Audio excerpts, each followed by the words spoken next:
Hey, welcome back to another KPC Weekend Live. It is August 11th, 10 minutes past midnight. How is everybody doing? Let me know where y'all are watching from, and excited for this one because we have a lot of news in stock as usual. I'm going to go over the Korean news in the first half, and then let's transition over to a more chill chat stream afterwards. So we have a lot of news in stock today, starting from some threats happening, terrorism in Korea, quite literally, and we have some population military threats. Yangyang is in threat. Also under 15, a very controversial concept. aespa billboard. Taehyung being everywhere, a follow-up on last week's live stream. A lot of people were triggered. And Trump's tariffs hitting semiconductors and chips. Starbucks Korea. And apartments making wealth. So we have a lot of news today. And then afterwards, I'll be just, chatting with you guys as usual. So if you have any questions you want answered, please don't hesitate to put them in the chat while we are doing the stream. Super chats and PayPals will be appreciated and will be recognized more. So yeah, let's go in with a little greets from Ireland. Mary, hello, and Gamma, Norbert, hello, Mocha, just a tea please. From Germany, yes. From Norway, hello, Kel, nice to see you. Andrea from New Jersey, okay. Sup, Tunisia. Tammy from South Carolina, Nova from the Netherlands, Purely, Courtney from Nova Scotia, Kira from Amsterdam, Ryan from Singapore, Janie from Texas, and Lynn from Florida. Wow, a lot of Americans, a lot of Europeans in the chat. Canadians too, Michelle, and Ontario, Canada. Wow, a lot of Canadians. Yes. And Cortez just dropped their first song. Okay, I'll need to check them out. They're the new big hit Hype group, right? So let's go straight on in with the news. And before we go on, don't forget to strike that like button. And what was I about to say? Yeah. Hit that like button and subscribe if you haven't subscribed. I'm still astonished at the fact that 65% of the people have not subscribed out of all the 10,000 views I get on each stream. So yeah, that is, I don't know, like I get regular 10k views, 6,000 to 10k. I'm very blessed to have that much viewership per live stream. It's a live stream, for God's sake. I'm really happy with the views, but the fact that only 40%, like 30 something percent, is subscribed among the viewers. What are you guys doing? If you watch regularly, hit that subscribe button so you can get the notifications. Yeah. Anyways, hello, Rachel, hello, Park Windsor from Tennessee. And let's go straight on in. So what's happening in Korea right now? What is he talking about? Terrorism? For real? It's 2025, and in Korea, one of the safest countries in the world. What is going on? So here we go with the first news. Shinsegae flagship branch evacuated over bomb threat. So Shinsegae is one of the biggest department stores, shopping malls in Korea. It's one of the Samsung families. They own it, and the Shinsegae granddaughter, or I don't know, the daughter is in the group All Day Project. For your info. Anyways, last 5 days before, visitors were urgently evacuated from the main branch of Shinsegae in Myeongdong, which is a very tourist-centric area, central Seoul, following an online post claiming explosives had been planted inside the building. And this is not common in Korea, I will tell you. We don't get terrorist threats that much. We don't have guns, we don't have the resources to make explosives. Of course, people have YouTube and such, but it'd be very hard and difficult to actually gather the materials for that.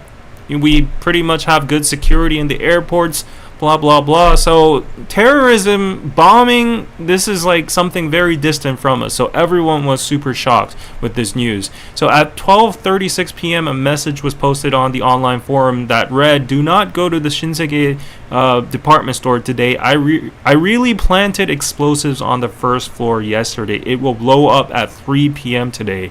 How horrifying must have this been? If you imagine yourself, you're in the department store right now, and someone posted this online. It's on the news. The announcements are blazing. They're saying like, oh, there's an explosive installed in this building, and actual police and firefighters get to the scene and they tell you to evacuate. I would shit my pants. No kidding. I mean, there is a precedent of not terrorism, but because of like weak construction, there is a very unfortunate case in Korea, which is a big part of our history. It's called the Sampoong department store. It was one of the biggest department stores in the, I have no idea, in my mother's generation, probably in the 80s or 90s or something like that. But like, it fell down, it collapsed because of weak construction, and the whole, like, it was a catastrophe. So many people, casualties, and so many people died because of that. But imagine this happening. Anyways, to go on with today's story, police and fire authorities received a report of the post at 1:46 p.m. and immediately dispatched personnel to the scene, evacuating all shoppers and staff from the premises. So what happened here? Basically, of course, with a high probability, it was, yes, a false alarm. And it happened to be a middle school student that did a prank on this online community. But because these things are not very common, and Korea is a very, like, you know, collectivist society, and we're all very just, you know, concerned about the public safety and all that, we took this very seriously, and of course everyone was dispatched and everyone was evacuated. The department store was shut down for a couple of hours. Imagine you're a tourist. Like I told you, this is Myeongdong. Probably half of the people inside that department store were Chinese and Japanese. I can assure that, because that's Myeongdong. It's right in the center of Myeongdong. So yeah, like imagine you came to Korea, you flew there, and you were warned of having an explosive in the department store, and this could be the end of your life. That is horrifying. Anyways, yeah, thank God it was only a prank. But this is like, okay, like people are like, non-issue, this was all a prank, you know, all's good, nothing really happened. But this actually spiraled up into a bigger conversation, I guess a debate among society, which has been an old one, and it's about the juvenile law. It's about like the you know, the middle schoolers and the high schoolers, or under 15 or something like that. Like in that age, by Korean law, if you do a crime, if you commit a crime, no matter how severe it is, it can even be, you know, homicide, it could even be murder by accident, it could be like bullying, assault, it could be like sexual, whatever it is. There is a lot of precedents and rulings from the court giving very light sentences. They're not even sentences if you consider it. Like, they give another opportunity for the juveniles and adolescents to just, you know, like, the logic is they are not mentally developed yet. They are not adults. They are still in the learning process, and society needs to protect them. You can't label one kid as a potential criminal and ruin the whole entire remains of his life based on one criminal event that he did when he was 12 or 15 years old. So that's the basic sentiment, and the law stands by that currently. But there has been enormous debate over a decade, I would say. There's even a Netflix drama about that, I remember. And like, how long do we have to, you know, just follow this law? Like, it doesn't make sense. Of course there's things like juvie, like you have like juvenile prisons and all that, but that doesn't really strike a record on your like actual credentials, like social security number or something. Even if you're a sexual criminal, if you're underage, you don't get registered as like a sexual crime, you know, whatever you call that map. I have to check my facts on that, but I'm pretty sure it's not the same. It's not the equivalent amount of penalization with adults. So people are very fed up with this. This has been a wide topic, and with this case as well, people are like, okay, like, it was a kid, it was a prank, but this has to stop now. Kids are using that. Kids nowadays, when they become 10, they become 12, they're exposed to YouTube, media, online. They have numerous amounts of information, and kids nowadays are different from the kids from the generation like millennials, or yeah, like, they're just very different. They're just exposed to more information and more just sensationalized stimulus on the internet. So thus that converts to like these crazy trials and pranks of criminal behavior, right? So people are like, we need to at least like lower the bar to, like, you know, if it was like 15, we need to get it down to at least 10. Or like, okay, like, if you're in elementary school or something like that and you accidentally, there was a case, like, you know, some kids were playing on the rooftop, the ceiling, what do you call it, the top floor of a building, and they were just like hanging out with themselves, and then one kid was just like shoving the other kid, and a kid fell down and the kid died. It's a very tragic event. Can you see that as murder? Can you charge that kid if it's an elementary school student?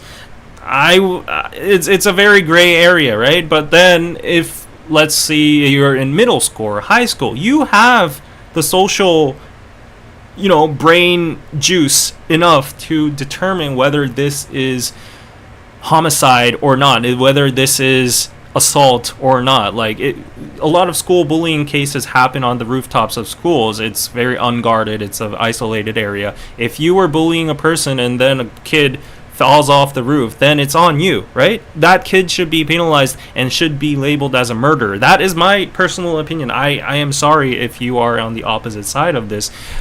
But still, in society, I think these two school of thoughts are clashing with each other. Like, we still have to give them chances and opportunities, because at the end of the day, they're still not full-grown adults, and they have opportunities to rehabilitate or like become a good citizen in society. They have like 70 years ahead of their life, 70, 80 years, and even 90 years ahead of their lives. Can we lock them up in jail for manslaughter for 60 years and steal that person's life? I know it's unfair, and like a lot of like social welfare activists, or, you know, like adolescents or juvenile experts are on that side, saying like we need to give them a chance. But one thing I do think they need to adjust, like, okay, like, it might be too harsh to like equally sentence every single human being from age 5 to, like, you know, upwards. It might be unfair for that, but I do think they need to adjust the line, or at least make the penalties heavier in some sense, like looking at these kind of things. Because the outcome was all good, but that's all, like, you know, in hindsight, right? And if this were to be true, if this person was like actually, you know, let's say a mentally ill person and a psychopath, and actually installed an explosive, I doubt a kid would be able to do that, a teenager. But you never know, there are geniuses. And if there was an explosive that like destroyed the building, and some people, there were casualties, and imagine the economic and, you know, human damage to that would be crazy. And even with this incident, because they evacuated the whole department store for a couple of hours, that definitely had economic damage to the sales, and the department store had to be cleared of all the safeties and all of that. So who is going to take responsibility of that? So mainly the sparks from this debate came from that side this time. I told you it's an expansion, the whole debate, but like mainly for this incident, people online were saying, oh, we need to adjust or change the law, whereas either we lower the bar of the age, or we take the parents in responsibility. Like we make the parents pay the toll. Like if your kid did that and there was an economic damage of like, let's say how many, like $1 million, then their parents should be responsible of that damage. So who's going to compensate the business owners or whatsoever, right?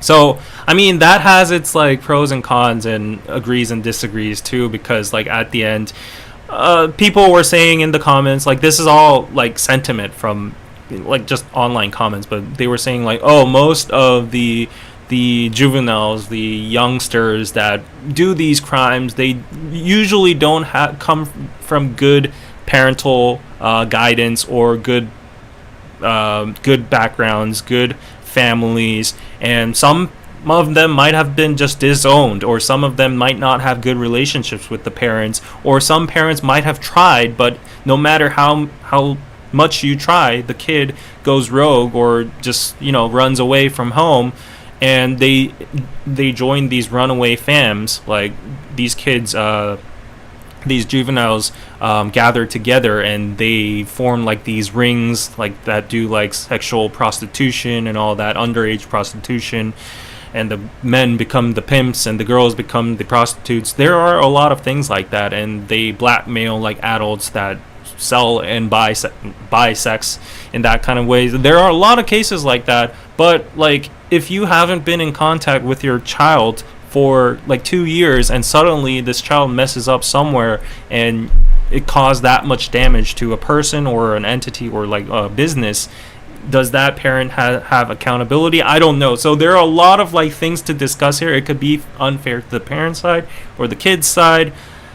I don't know, but I think the what do you call it? The scale is slowly moving towards, you know, we definitely need to lower the age for the penalization and the considering, like, you know, we need to there's like a very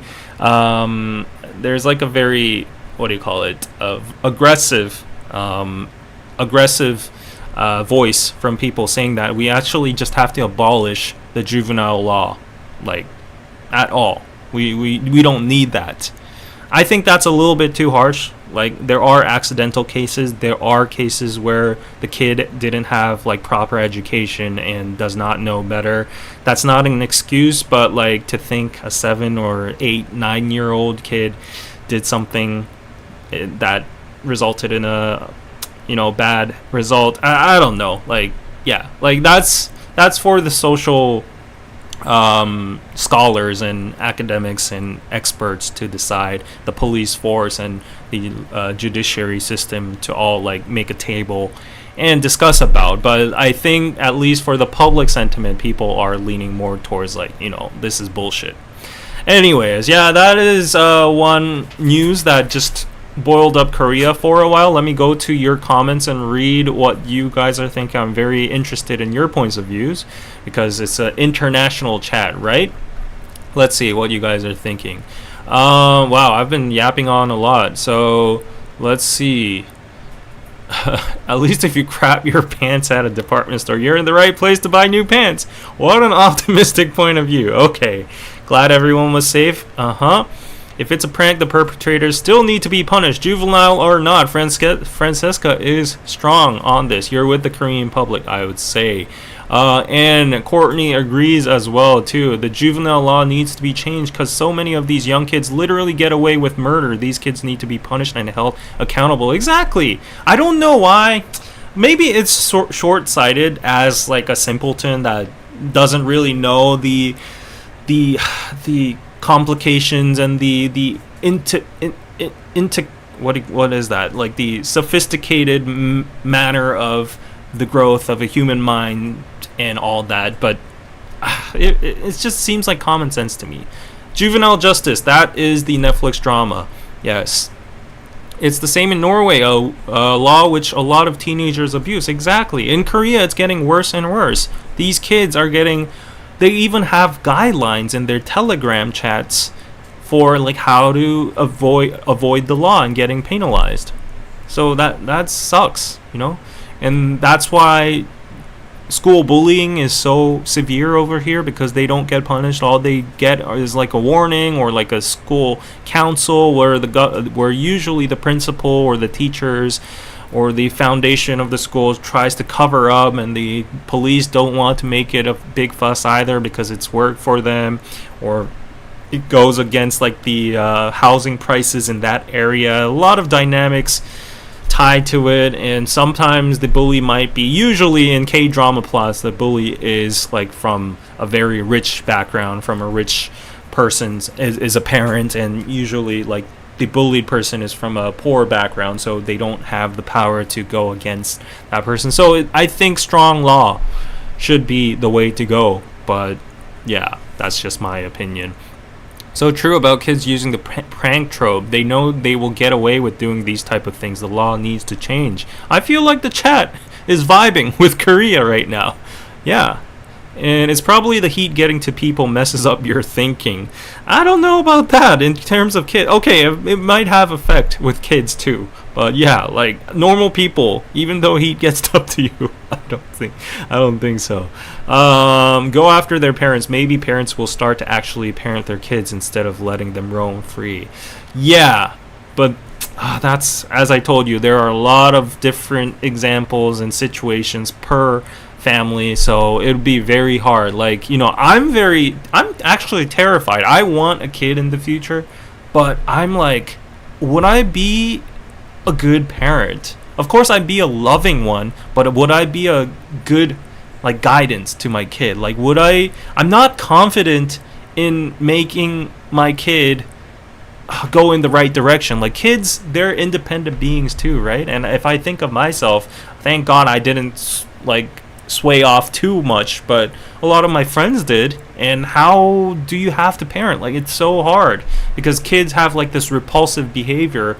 Of course I'll read a lot and train a lot and educate myself a lot on parenting, but like, you don't have a 100% guarantee. It depends on the environment, like the surroundings, who they're being friends with, like what they see on YouTube. You never know what's behind the closet. So like, I'm terrified of that fact that my kid would someday grow and become like, there's always at least a 1% potential of your kid messing up big time, fumbling, and he could be caught in the middle of like a big crime or whatever. That's the worst of the worst. Of course I would not like to see that, but that sometimes it terrifies me. Yeah, I agree. Parents and kids should be held responsible for their actions. Yeah, it's very complicated. It is. If juveniles are held accountable, they won't be free to potentially commit more and possibly worse crimes. Yes, I agree, honestly. Yeah, like, we need to set examples. We need to I don't like this, but sometimes fear works. If you don't have like corporal punishment nowadays, the only weapon you can give a kid, the only weapon you have against a kid is showing that if you mess around with the rules in society, these are the repercussions. You will be facing them with the full extent of the law, full power of the law, and your friends that went that path are locked up in jail and they are not getting out, period.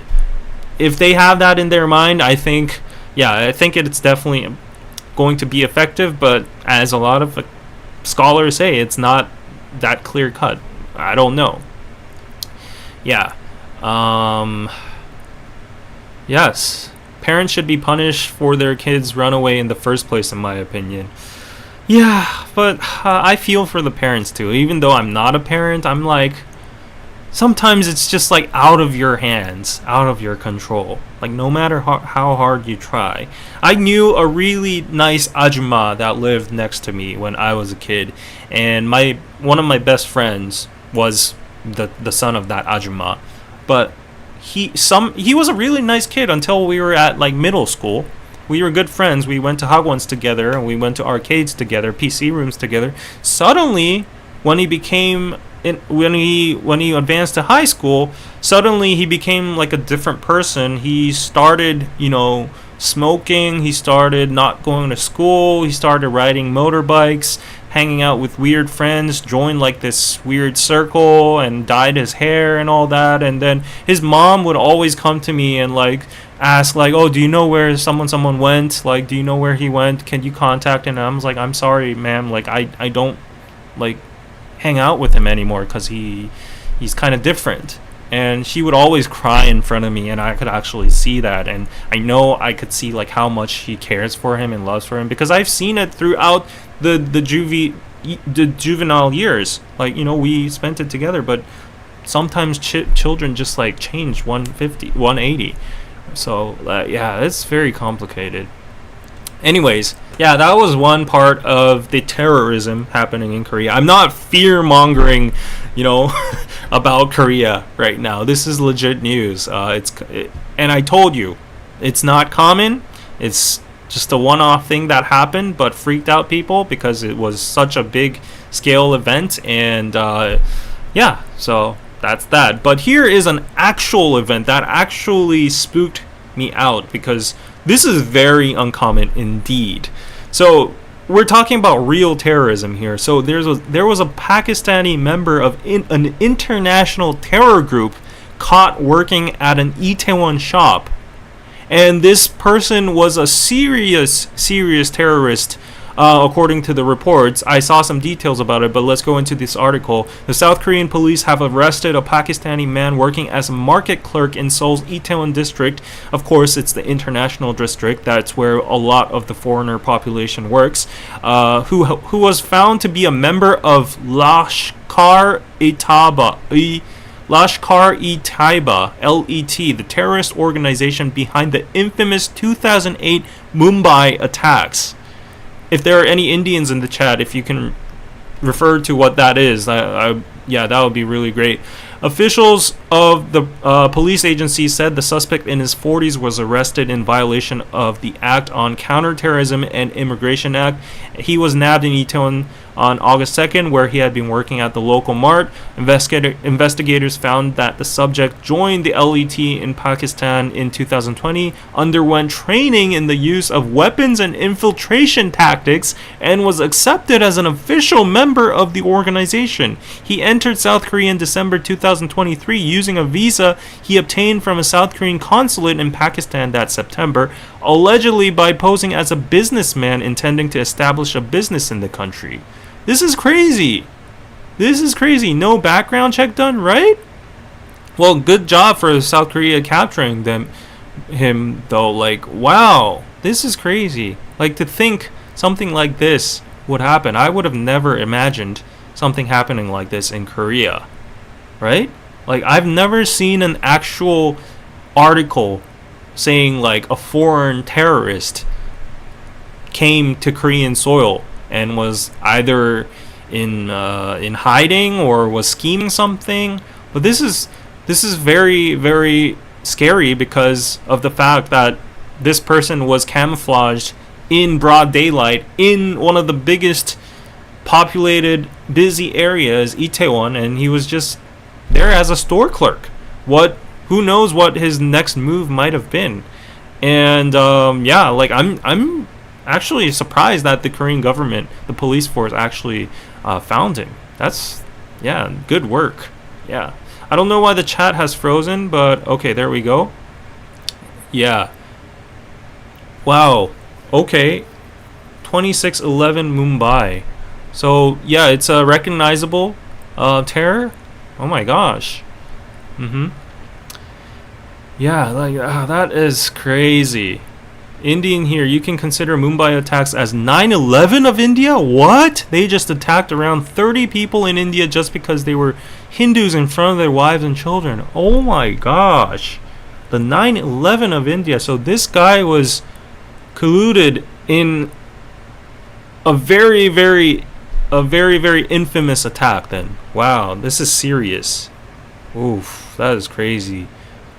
Yeah, but the fact that someone like that was here is just terrifying, because like Korea is not a popular place to seek hiding or anything. Like, Korea has CCTVs everywhere. We certainly have good security in the airport. So okay, on a tangent a little bit, I've seen a lot of people complaining about the Korean immigration or the entry system when you're at the airport. So everybody is mandated to scan their fingerprints and have facial scans, scan their passports, palms, and at least like fingerprints or palms, and a facial scan when they enter the country. And I've seen a lot of people on the Korean Herald comments or here and there saying like, oh, I will never go to Korea if they get my facial information, or my hell no, like, oh, that's like my privacy and personal information.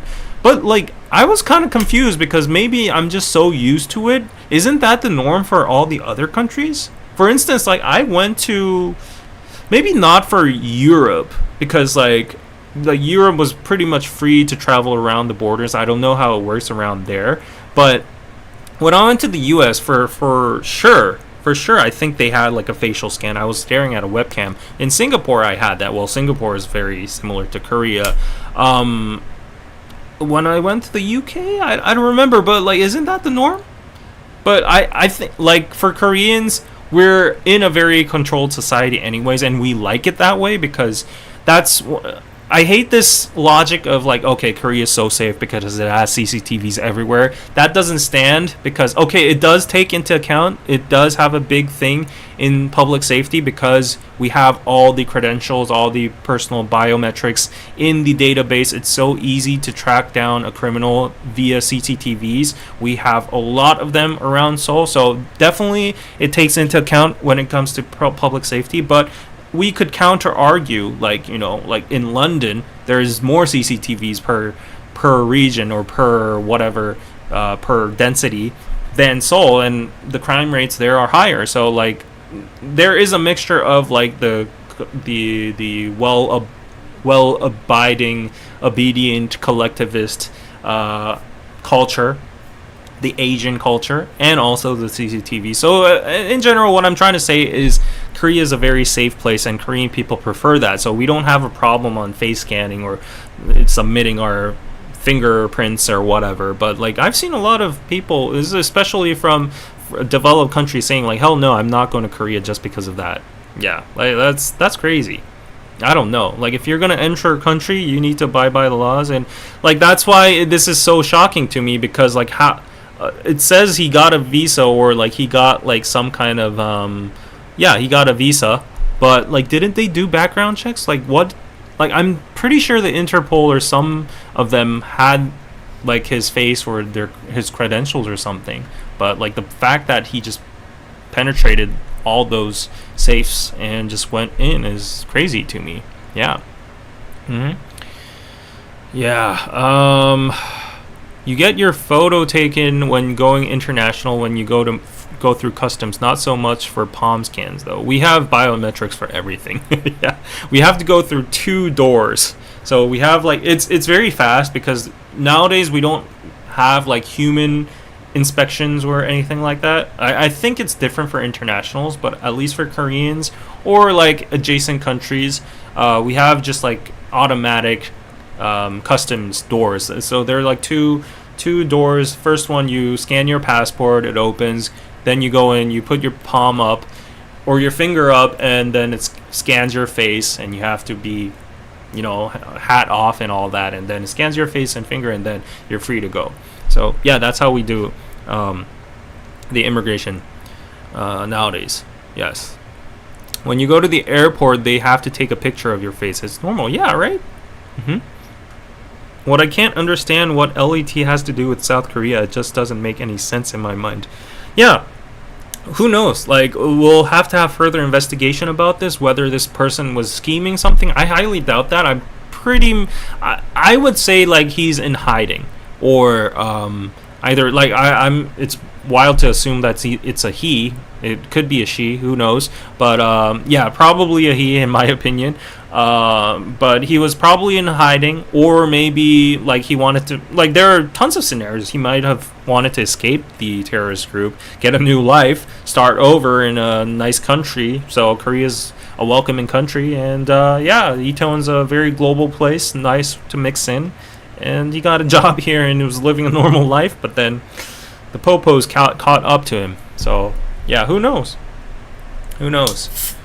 Okay, let me get me some Sprite. So this is a new Sprite. It's not sponsored, by the way, but it's very interesting because it's chill. It's Ice Blast Sprite Zero Sugar. Do you have this in your own country? Because I recently just discovered this, and I love it. I love it. It's zero sugar. It's Sprite taste, but it has this mint taste in it. I know if you don't like mint, you'd be like, eh, but like I love mint. It has that like icebreakers kind of feel to it. It actually cools down your throat, and it's really nice. I bought it by chance, just out of coincidence, because I wanted to buy. I wanted to get these. These are cards, and guess who it's signed by? I found them in eMart. And I was like, oh, you can get these? So if you buy like 12 cans, you can get these signed cards. Guess who it's from? You can't even find a Sprite Zero around? Does it taste like mouthwash? A little bit, yeah. It tastes a little bit like gargle. But I like it. It's refreshing. You know? Oh, I need chapstick? Yeah. I don't know where my chapstick went. We don't have this in Norway. Not a fan of mint, though. Yeah, I know a lot of people don't like mint. No, not at all, but sounds fresh and yummy. Yes. Karina mentioned check. Yes. aespa cards with Sprite. So, yeah, I was saving it for you guys. Woo! Yay! So I got these. Yeah. Who could resist buying these Sprite? So she's probably, I think she's the model for this particular Sprite label. Yeah. I got these cards. So, yay, I have them. Right in front of me. So great. Water bomb Karina. Yeah.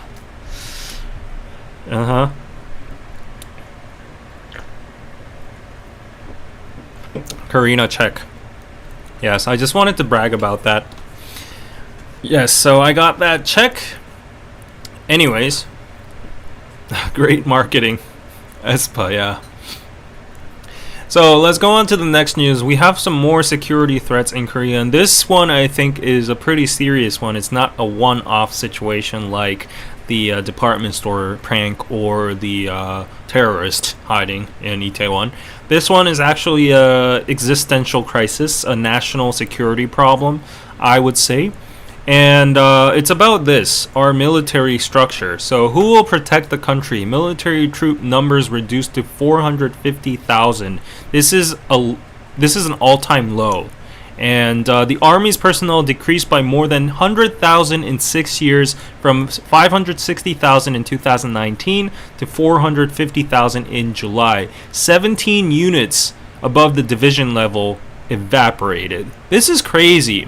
Because Korea is technically still in war with North Korea, and we have a lot of enemies that we must not name, but we have some threats up there, right? Including North Korea. Our most prominent enemy is, of course, North Korea. We have to protect the country, but nobody's having babies, and yeah, it's becoming a problem. Our population cliff is just like declining now, and we need more manpower in the military. So people are like, and the biggest problem is not only because of the population decline, the politicians.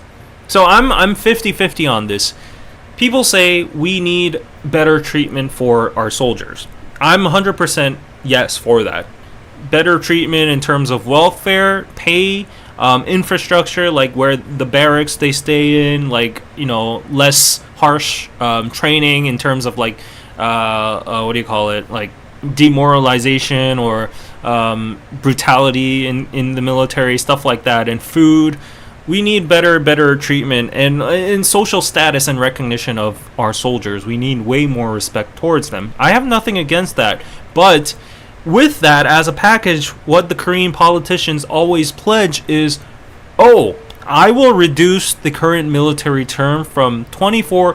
From my dad's age, my dad had to go 36 months. That was 3 years.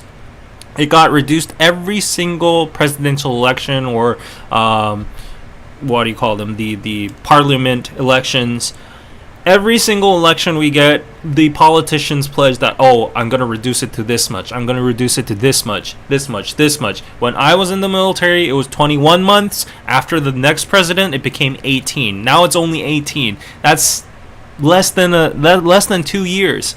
So because of that, because of the shortened military term, that's also snowballing into a negative effect of like having less foot soldiers and less personnel in the military. And a lot of people argue, like some people that come up with these laws say like, oh, modern warfare is not about foot soldiers and actual personnel. It's more about drones, artillery, like ships and high-tech cannons and what do you call them, the jets, all that.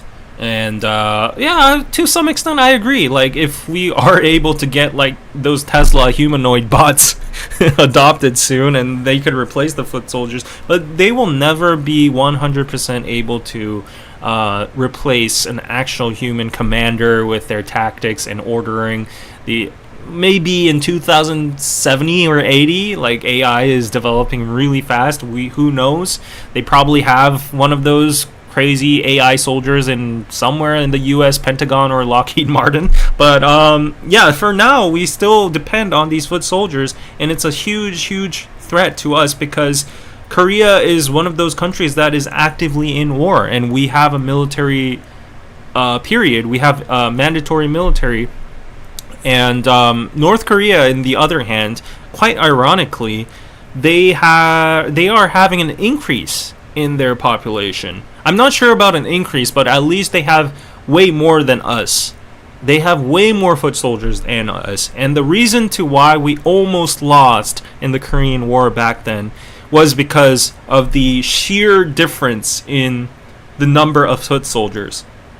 Of course, North Korea was on par with our military population back then, I would assume.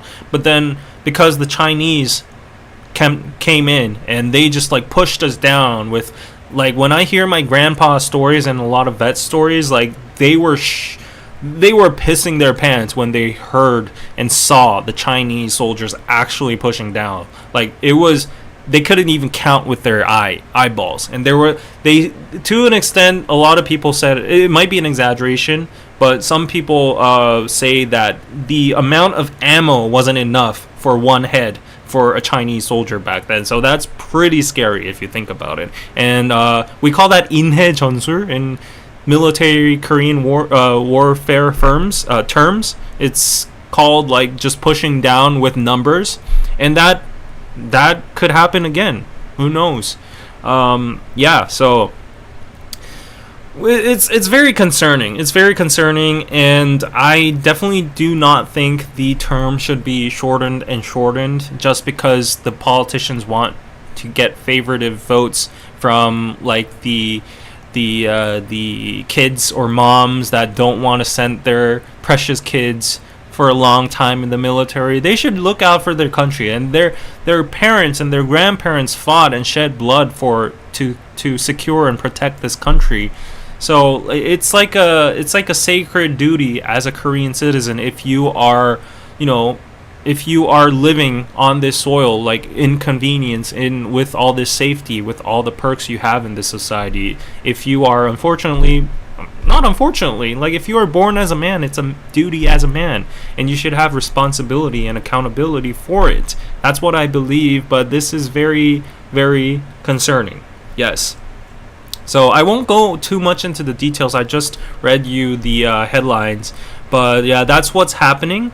And there's a lot of debate about this, and of course, a lot of people, I'm pretty sure some people have mentioned it in the chat already, but a lot of the conservative side politicians are now, maybe some of them are far right, but anyways, they are coming up to the table, and they've been arguing about female conscription for a couple of years now. And I think the tides are slightly changing. Like, people are getting on board nowadays, because in the old days, it was a number game. It was a it was a popularity contest in terms of votes. Like if you said you wanted female conscription, the women wouldn't vote for you. The yeah, like that would be just the case. And nowadays, because we're in a national crisis in terms of population, and like we're seeing an actual threat and concern of the existence of Korea, people are like, yeah, maybe we might need female conscription. Like we might start with, you know, slight transitions, like conversions, from like not adopting them in like actual war positions first, but like we could first of all like introduce them to nursing or medical staff or administrative staff, or you know, stuff that doesn't really rely on physical capability, right? Like we could introduce them to like intellectual, you know, like drone pilots or cybersecurity. Cybersecurity is very important in terms of North Korea. They have the #1 hacking team up there, and they're nowadays North Korea's main stream of income isn't smuggling stuff throughout the border between Russia and China. It's cryptocurrency. They actually hack crypto accounts, and they have like the best hacking team ever. So like, yeah, like nowadays cyber warfare is very important. Just imagine them putting a virus or infiltrating into our financial system or security system or whatever in Korea. I'm pretty sure it would cause mayhem. So yeah, like I feel like there are a lot of fields that women can be introduced in the military as like as a efficient role. And there's also that counter, so it's very a sensitive topic, because it always just starts constructive but then ends as a gender war and a gender conflict.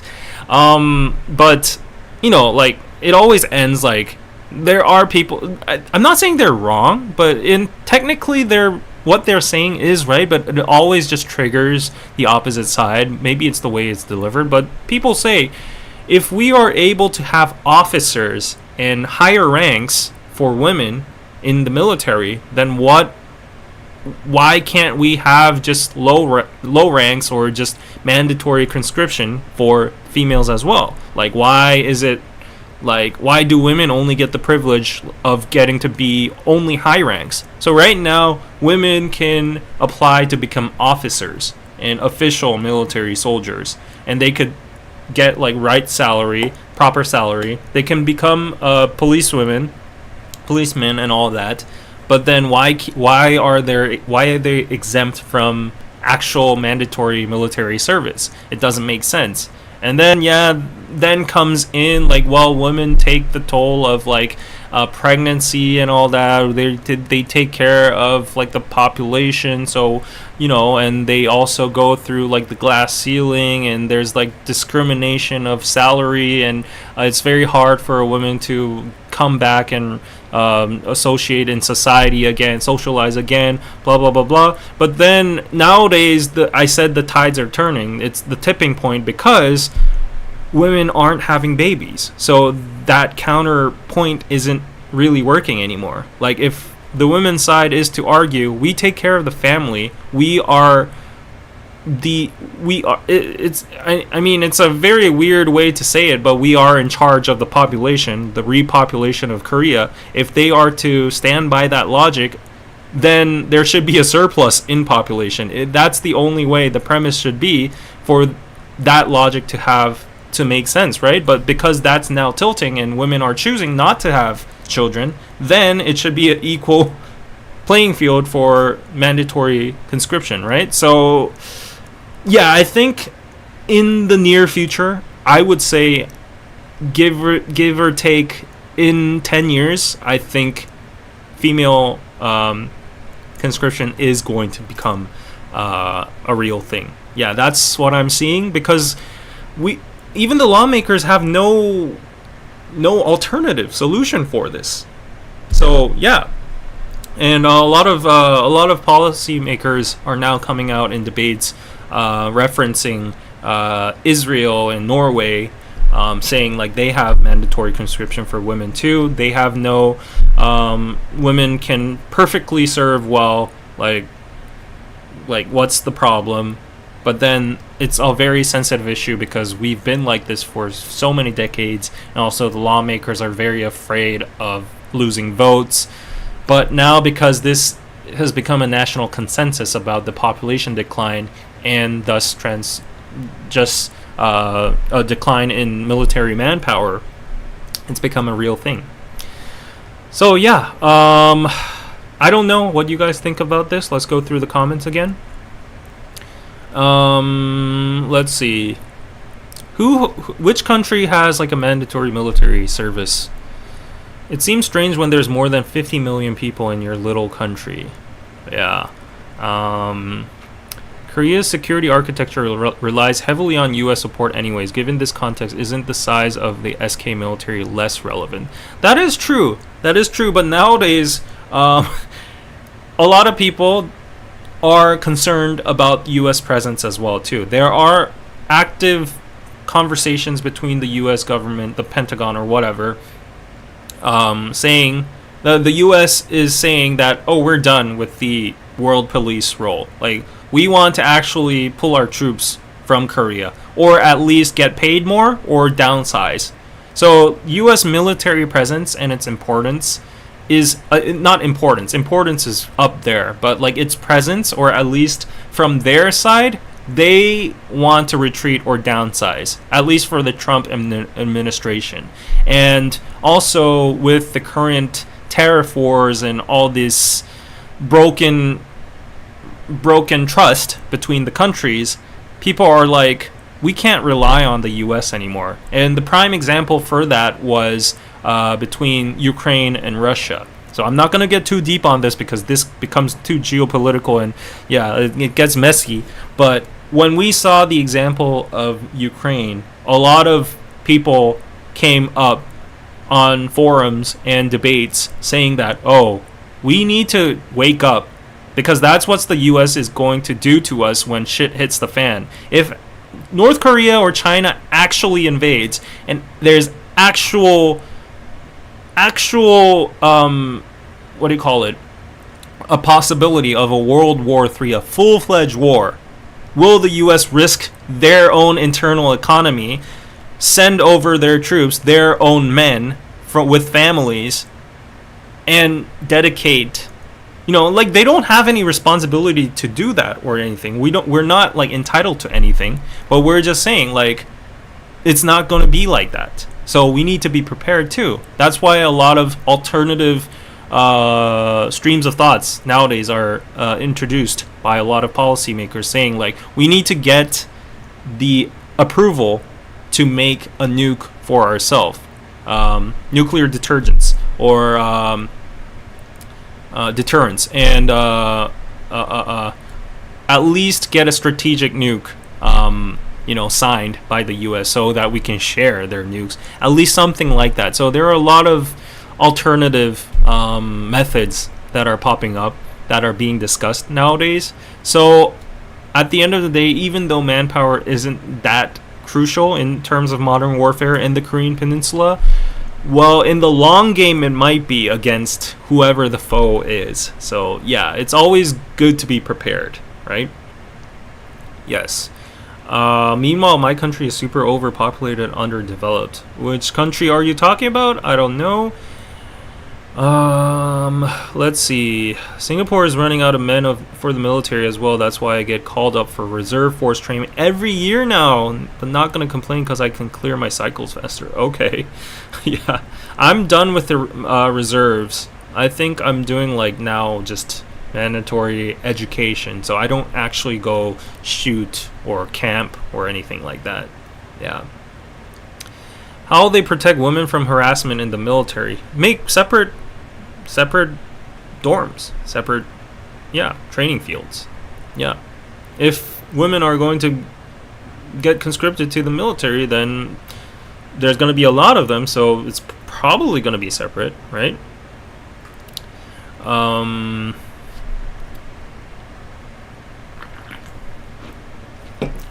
We can have the women serve in the medical corps, send them to medical school. We need more doctors. Yeah, there are a lot of fields. I mean, women nowadays essentially can do anything. It's except for certain physical tasks that might have some limitations, they could be, heck, like pilots, engineers, cybersecurity experts, whatever.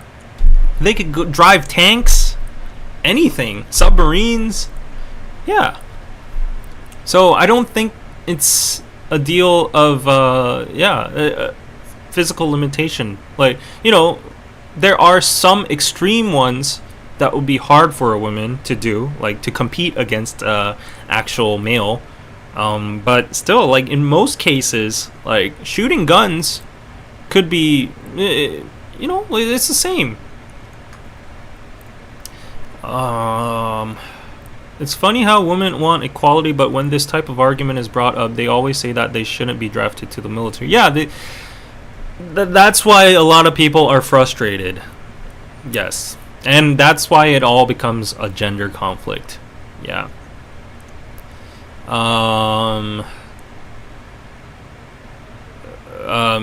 Yeah. Okay. Yeah. If you complain about the birth rates now, you will have no birth rate at all if they have to go into the military. I mean, people's logic is like that. So, in order to boost the birth rate, what we can do is you either have birth. So this is crazy, I know, right? But like we're actually in a national crisis right now. Like Elon Musk actually tweeted, I'm just quoting him because he's a known figure. He actually tweeted out of the blue the other day about Japan and the other month about Korea that in a few decades we will disappear. Our ethnicity is going to disappear. Our country is going to disappear at this rate. There won't be any. So people are saying, okay, if you don't want to go to the military and your logic is that we take care of repopulation and family and all of those matters, then if you give birth to a baby, make a family, then we will give you social credits or scores that makes you exempt from the military service. Is that fair? Still, then people are gonna retaliate, saying like, "Oh, how dare you, you know, make birth an obligation, or like a non-choice? How dare you press people?" But like at the end of the day, it's like military or make a family. Like they're both serving their country in a certain way, and I know it's weird. Like it should be your own choice to have a child or not. It's not a way to serve a country. Maybe it is in a grand scheme of things. I know it's weird. The optics are very weird, but then you have the alternative choice to go to the military, which everyone else is doing. So, yeah, I know it's very complicated, but like there's no other way out, right? So it's very controversial, very hard, but I would say it's inevitable. It's like Thanos. It's going to happen anyways because we're running out of choices. Unless Hyundai and Boston Dynamics make those humanoid androids and AI, and they are flawless and they can actually replace these foot soldiers and have more competence. Unless that happens in the next few years, we're gonna run out of soldiers to run all the essential stuff. So yeah. I know. This is exactly what people are saying, but the basis behind the logic is the problem. You're relegating the woman to just being a womb and not considering quality of life and the person's humanity. Everyone knows that. Everyone agrees to that, but it's an inevitable thing because it's a matter of survival of the ethnicity or not. So these people have a choice to flee the country, live somewhere else. That's what's happening in Korea. So our country is being demolished in all sorts of ways because of housing pricing, because of these things, because of economic struggles. Women are not having babies, and I totally stand by that because I wouldn't have a baby in this economy either, and like get married either, and that's what I'm doing, right? So it's a huge problem, but I'm saying why it's inevitable is in 10 years, once we don't have any soldiers left, there's not going to be any choice left. So that's all. Everyone knows about the human rights and like human dignity, and it's a woman's choice and we shouldn't go against it. That's all. Like, people are not simpletons and they're not dumb, and like even the men know that. We're not like misogynistic or anything, but it's like it's just inevitable at some point. at one point. And I'm not going to stand by it because, like, I hope there are alternatives, but, like, in the present options we have, like, that's the only thing. Like, the only way to penetrate this imminent problem of having more soldiers in the military is to draft women, and that's the only thing that can happen. So yeah, it's very stressful. It is very stressful. So yeah, like, I think it's gonna become very sloppy in the near future, and probably in the next presidential debate. I would say in 4 years, 5 years, I think there's going to be a time where some politician is going to make, like, the big deal. Yeah, because, you know, unless AI and all these robots take over, as I told you, or we reunite with North Korea. That's another scenario, but that is that's a slim chance. Yeah. Yes. So yesterday I saw a very interesting piece. So we're going on a little bit of a tangent here. It's talking about North Korea and national security. So there was this one person on YouTube. I think he was a reunification expert or something. And we were talking about, not me, but the panel was talking about how the younger generation don't care about reunification, and they actually think it's a bad thing for our country. And I do think they have valid points. Like, each side has their own points.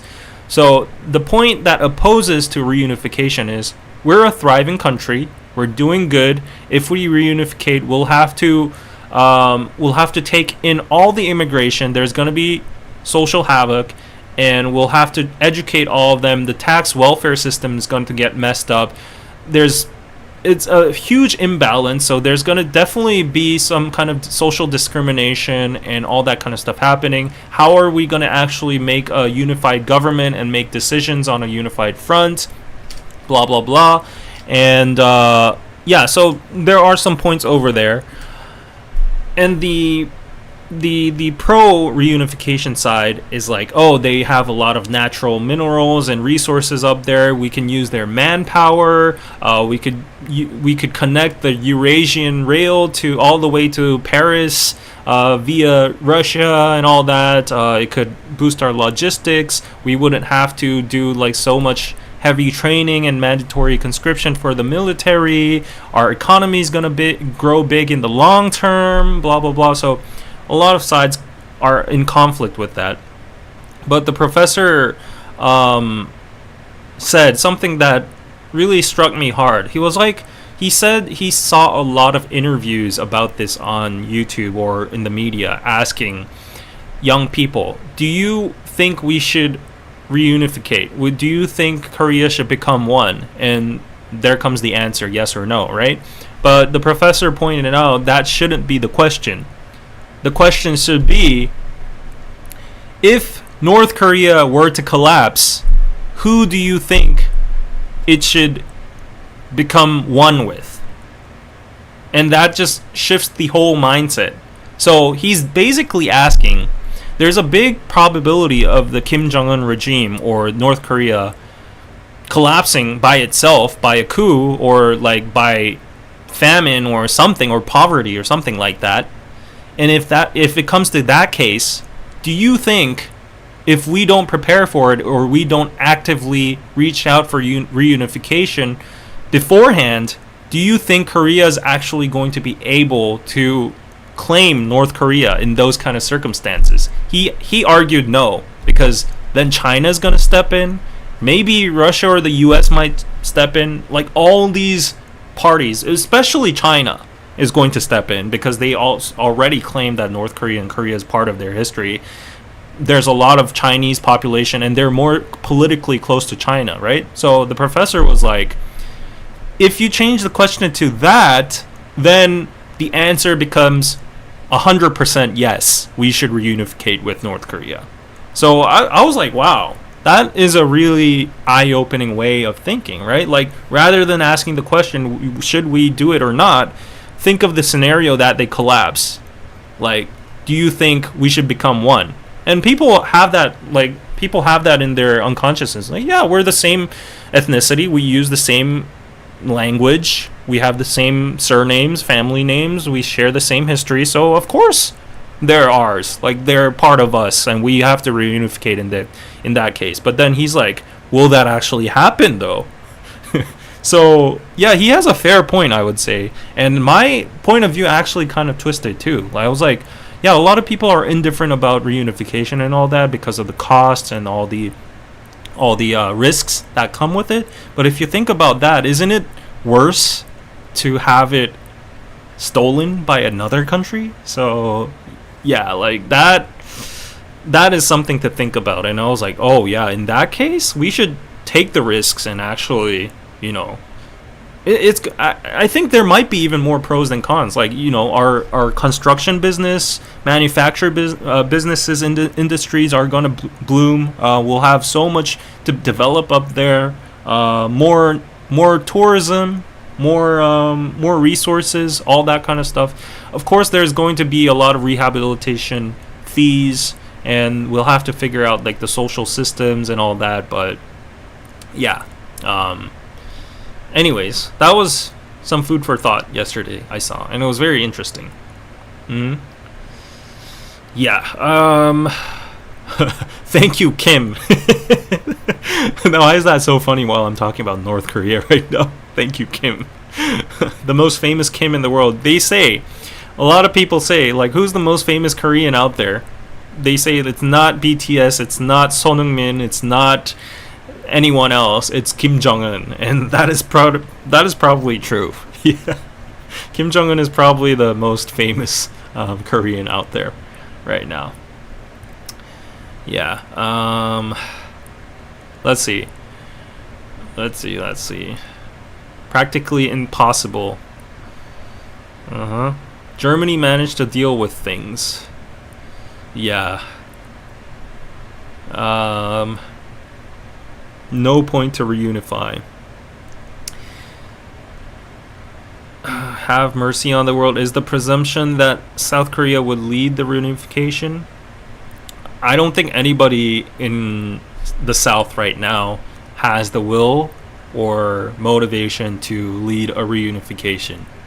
By now, the difference, the gap has just become too much, and we're like, oh, we built this out of nothing. Why do we have to go back to ground zero just because we reunificate? No, like that. We don't need that. We're better off without them. Yeah.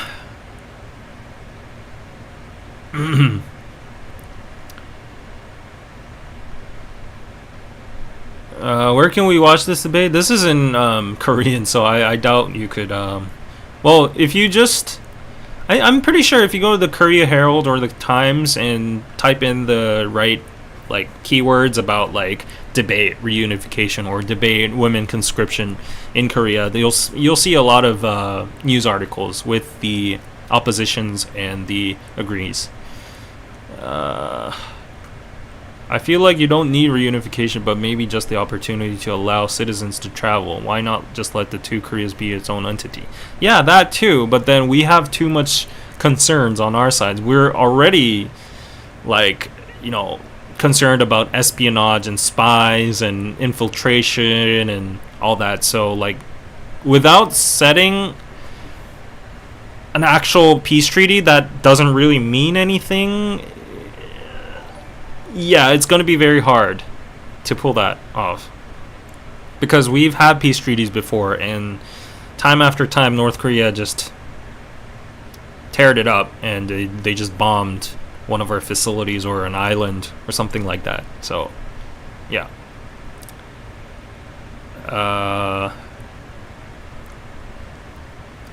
So I guess we should hope that the Kim regime continues to exist. All the alternatives don't sound particularly sensible right now. So a lot of people say is that they think the North Korean regime is being watered down as well too, because from the grandpa Kim era to the grandson now, so it was Kim Il Sung, Kim Jong Un, Kim Il Sung, Kim Jong Il, Kim Jong Un, and now Kim Jong Il is having a lot of problems with his health and all that, reportedly. That's why he's always tagging along his successor, his daughter. So there might be a chance of a new female leadership in North Korea in the next, who knows, like 2 or 3 decades. But still, people are saying, Intel is saying that starting from Kim Jong-un, the current supreme leader over there, he actually studied in Switzerland. He went to international school, and he's more open to the world. Like, he likes NBA, he likes Rolexes, he likes whatever US products and all that, although he can't publicly say it.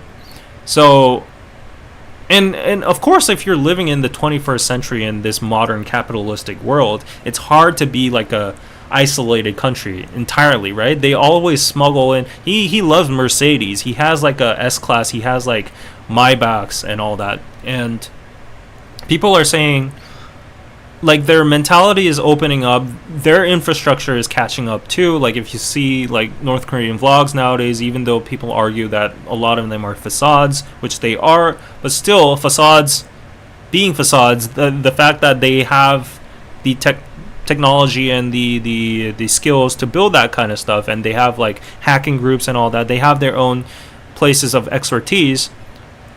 You know, they're growing as a country too, slowly, and the civilians and people are starving, and human rights don't exist over there.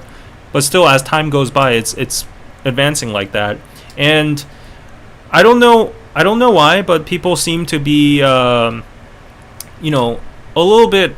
Maybe it's because she's just a woman, but people are like, oh, if the next supreme leader is going to be a woman, and it's the daughter of Kim Jong-un, then that might open some kind of chances, like negotiations or new opportunities. Who knows? Because like, it's not in the point of view of like misogyny or anything. Like, we're not seeing her as like a under being, or it's just like, North Korea has been a very conservative country. It's been a kingdom, basically. There only have been kings. And if that masculinity is broken, that chain is broken, that means reformation and new introductions of thoughts into society as a whole. Like, oh, women can also be leaders as well, too. Stuff like that. So that shift and the watered down nuance of the leadership over there, and their more openness to, either China or other countries, is offering new alternatives potentially in the future. A lot of people say. So people are like, oh, let's just live like this and see what happens when, they've leveled up a little bit, and we don't have any will to take over each other and fight. Like, we have much to protect for our own economy. Why would we have to destruct it all over like some petty war again? Like, let's just shake hands and exist as 2 different countries. So people are thinking of like a little more subtle and just natural transition into that kind of era. I think that's what a lot of people have in mind. Yeah. But then still, like, if they are going to be our main enemy. We are going to be hostile. They are hostile towards us. Yeah. So, would you be open to having kids with a foreigner? I think I've answered this question. Thank you, Rachel, for the $2 pizza. I pretty much answered this question like 10 times already. I'm open to marriage or whatever. Having kids with a foreigner. Yeah. Yeah. Doesn't matter. I thought his creepy sister was going to be his successor. Either way, it's going to be a female, right? 215 people watching, but only 89 likes. Help your brother out and hit. Yes, thank you so much, Shammer, for saying that. Oh, yeah, 235 people watching, and only 91 likes? Oh, boo-hoo. Yeah. Um.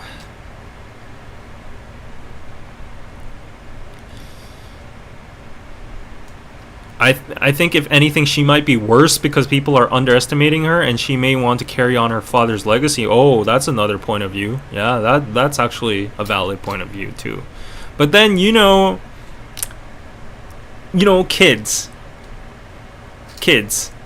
Like I'm telling you, she's technically a Gen Z too. Okay, let me joke around a little bit here. Don't take this seriously. She's Gen Z too. I'm pretty sure she has access to YouTube and Netflix.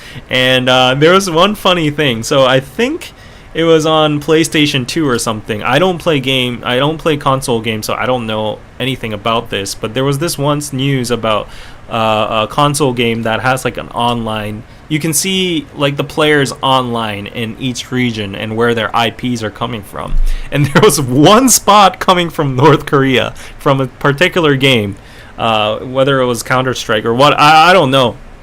But that was funny, and people were saying, "Oh, that's Kim Jong-un, that's Fat Boy playing over there." But yeah, like kids nowadays, like if she's watching Taylor Swift and she wants to go to America and she wants to have all those nice capitalistic goods imported in her country, that might if her father's out of the way, she might weaken down and she might lower her guards, and she's like, what's the point of all of this? Well, let's keep our hopes up for the Gen Z. She's Gen Z after all too. Yeah, I think there's a limitation. I think there's a limit in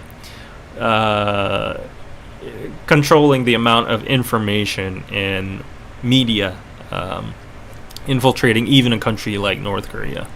Yeah. Yeah. Thank you so much, Jamil and Nova. Thank you so much. Okay, so I think I've talked a lot about the military and North Korean reunification. Let's go into some fun stuff. We've been yapping all around for 1.5 hours already. Wow. Let me get a sip.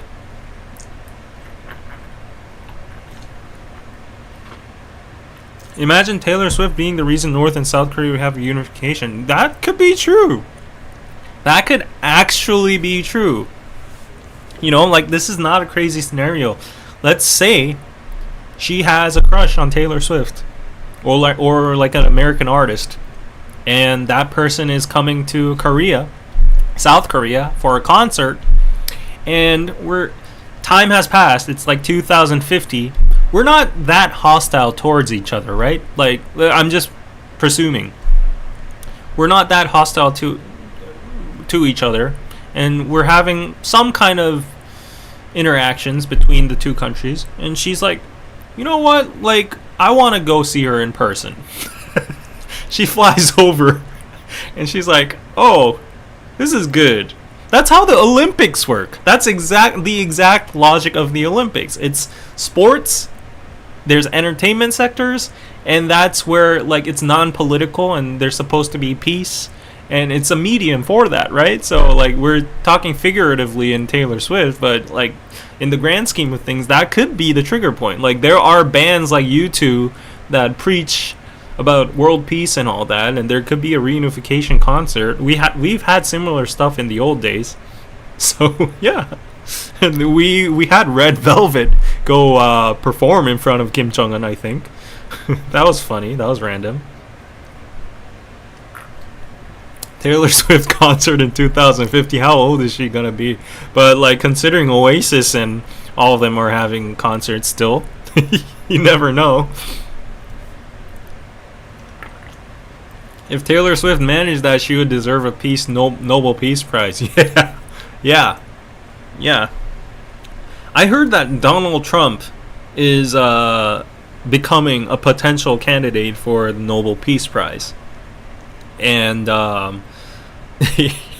yeah, like, the logic is he's been negotiating between Ukraine and Russia a lot. I think he's going to have a summit with Putin next week or something.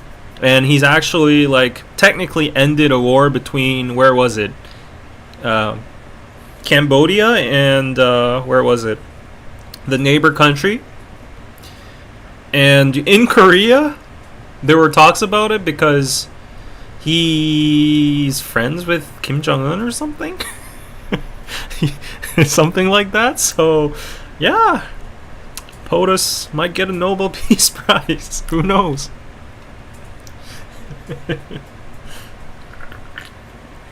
Okay, guys, chill. I'm just saying what's out there. Like, yeah. I like seeing you guys triggered. So, let's actually search that. Oh wow!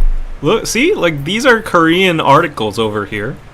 This is 8 hours ago. Russia's front yard ended a 30-year conflict. Trump Nobel Prize one step further. Armenia and Azerbaijan. Trump, he should win the Nobel Peace Prize 48 minutes ago. That's crazy. That is crazy. 48 minutes ago. News NY. Trump should receive the Nobel Peace Prize is the news catchphrase among world leaders. 10 countries pay public lip service to curry favor with Trump. Wow. Okay. There's legit like visuals about it over here. Armenia, Azerbaijan, Cambodia and Thailand, Congo and Rwanda, Israel, Pakistan and India. Oh wow. So this is a 48 minute ago article that just came out now. So I'm not talking about some kind of conspiracy theory over here. Like actual news media is like talking about it. So yeah. Let's see how triggered you guys are in the chat.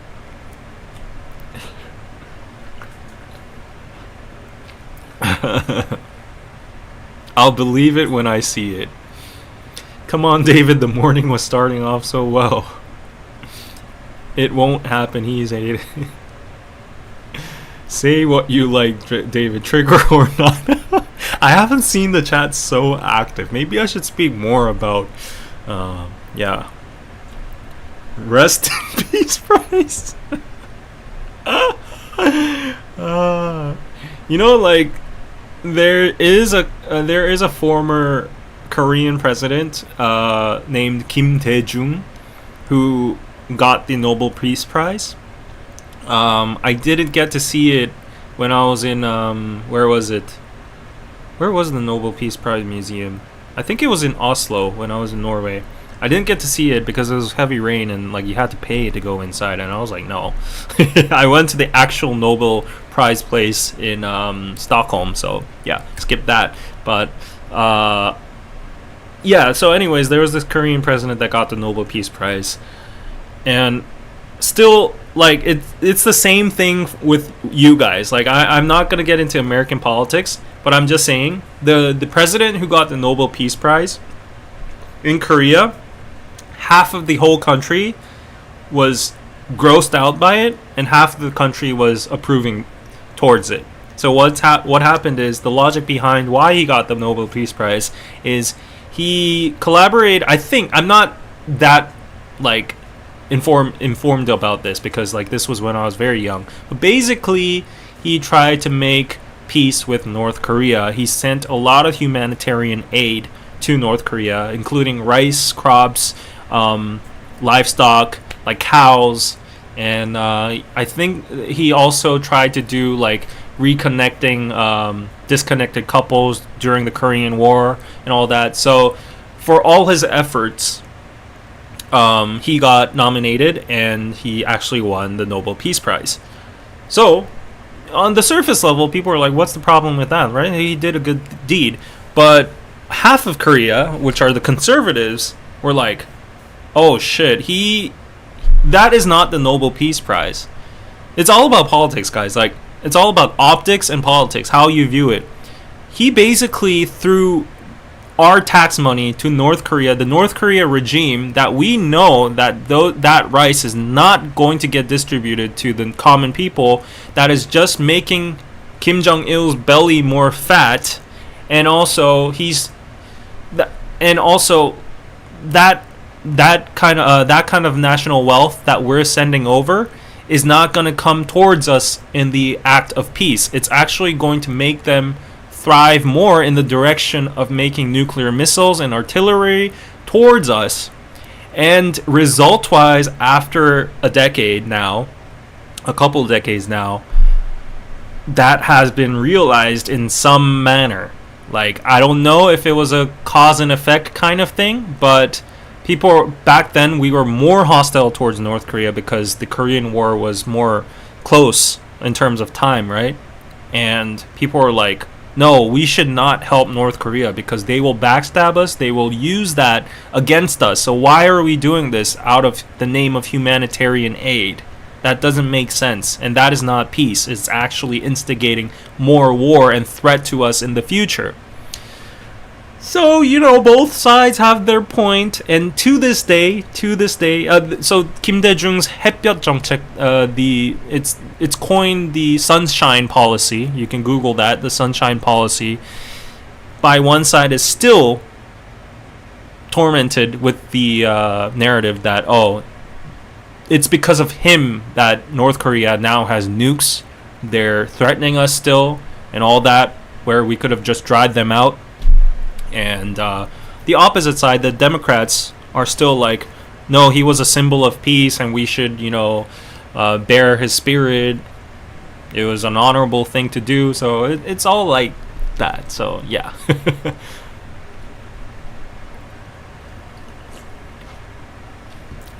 Anyways, I'm just saying. Yeah, Trump Nobel Peace Prize 2025 might be realized. You never know.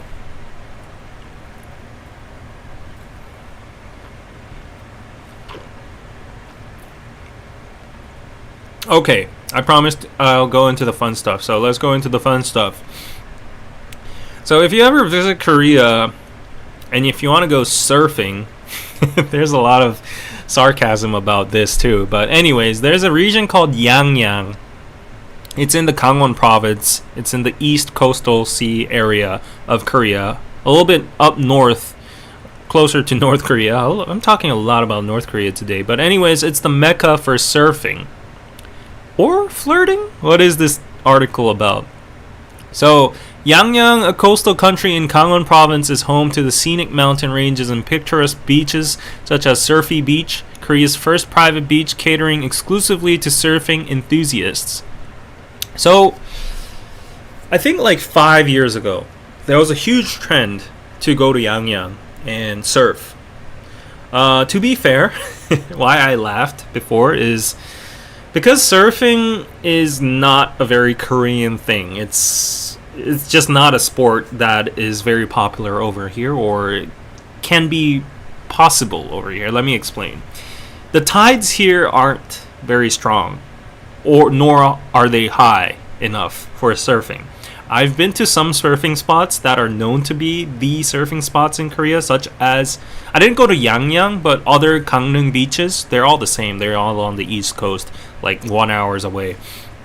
And also, I've been to Jeju. I've actually done some surfing over there. It took me an hour to actually balance on a surfing board. I never knew surfing was that hard. That's crazy. It took me an hour, and I fell down like 30 times before I actually got to stand on a surfboard. Anyways, the thing is, the tides aren't that high. The waves aren't that high in Korea. So, anyways, when surfing was introduced to Korea, Yangyang was the place to go. And it was the place to go not because the waves were high or anything. It was because a group of surf enthusiasts that probably surfed in Australia or Bali or Hawaii or wherever came in, and they wanted to surf in Korea as well too. So they found a spot in Yangyang, and some people made surfing instruction facilities, and they took in customers that were interested in surfing, that longed for surfing, that had experience of it overseas. And it was popular for families and kids as well too, because the tides aren't that high. So a little surf community happened in Yangyang, in that area. So everybody called Yangyang the center for surfing. And that's what it was famous for 5 years ago. But recently, because of that community, like there's a reason for people in Seoul to go there, right? And more population, more interaction, more traffic went there, and more younger people went there because surfing is essentially like a thing for younger people. And because of that, more businesses popped up. And because of the nature of beaches, like you're kind of, you show a lot of skin and it's like hot and like people are jacked and like look good, right? Young people, they need places to chill, so a lot of like accommodations or bars and pubs started to form in front of the beaches. And because of that, Yangyang's image from surfy beach has now turned into flirty beach. And this is causing a controversy within Yangyang, the region itself. So while Yangyang promotes itself as a haven for nature lovers, social media tells a different story. On most social media platforms, searches for Yangyang often bring up the unexpected related keyword hunting, which is picking up girls. A loan word that in Korea refers to flirting, under which flashy images and videos of nightclubs and beach parties frequently appear. Grace saw a Korean American who enjoys surfing and visited Korea last month for the first time in 3 years, told the Korea Herald she was startled to come across Instagram posts showing half-naked men and bikini-clad women dancing closely together on a beach in Yangyang.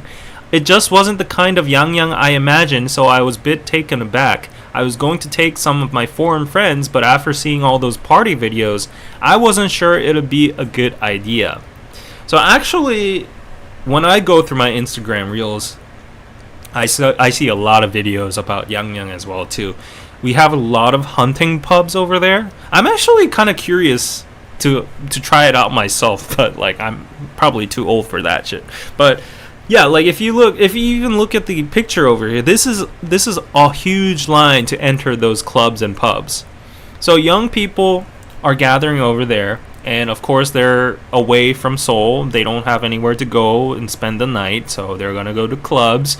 They're gonna stay overnight, so they get intimate, and some of them boom boom, and some of them have happy time, right? Because of that, because of those like testimonies and community posts, like, oh, I went to Yang. Recently I saw a viral post on Blind. That's like a corporate worker community. You have to have like what do you call it? Registration to get into that app. Anyways, so someone from Samsung Electronics, which is considered one of the most elite people in our country. She was a female.